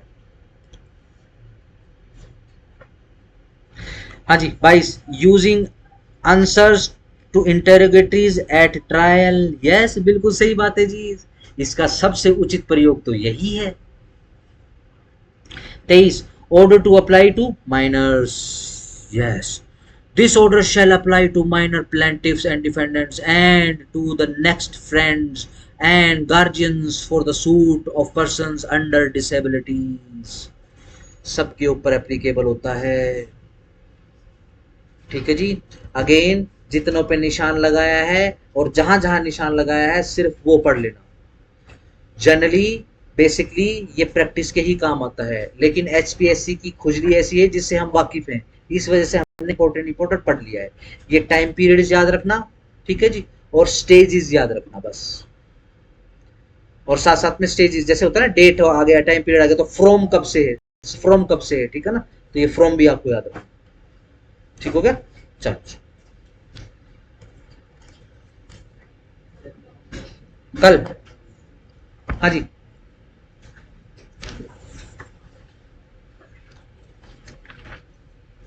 कोई डिक्टेशन नहीं है। होमवर्क आपको मैंने करवा, होमवर्क बताई दिया आपको। ऑर्डर 10 के ऊपर आपने एक पेज लिखना है, डन? यस नो, इधर ध्यान दो, ठीक है ना। 11 पे कुछ मत लिखना, ठीक है ना, बट इसको एक बार दोहरा लेना। आपको ग्राफ बनाने हैं, ग्राफ बना लेना, ठीक है जी, पढ़ना जरूर है। मेरे को ऑर्डर 11 में से सवाल पूछना कि लेट से आपको कुछ समझ में नहीं आया तो पूछ लेना, ठीक है। ध्यान रखना, मेरी तरफ से एफिडेविट साइन करवा के दे दूंगा मैं, और मेरी गारंटी कोई नहीं पढ़ाता इसको। CPC में वो वाले प्रोविजन भी करवाएंगे जिनको असल में कोई नहीं पढ़ाता। वन ऑफ ये पहला है, ठीक हो गया। चलो जी, कल सर ये प्लेन के साथ एप्लीकेशन जाएगी, जब जरूरत पड़ेगी जब जाएगी। किसी भी स्टेज पे जाएगी। पढ़ा तो सही, एट और बिफोर। तो है सर, क्लोज एग्जामिनेशन से पहले अगर लगाते तो इशू उससे पहले एग्जामिनेशन कैसे हुआ? 15 में दिया सर, इसकी एप्लीकेशन का ये देखो नेक्स्ट में लिखा हुआ है, ये लिखा हुआ है, ये 7 का जिक्र, फॉर्म 7 का जिक्र है। हाँ 16 में फॉर्म नंबर 7। किसकी बात कर रहे हो आप? ये इसकी कर रहा हूं, मतलब इंटेरोगेटरीज जैसे, मतलब कौन सा? मेरे को रूल बताओ बेटा जी, रूल बताओ। ये डिस्कवरी इंटेरोगेटरी एक का आगे तो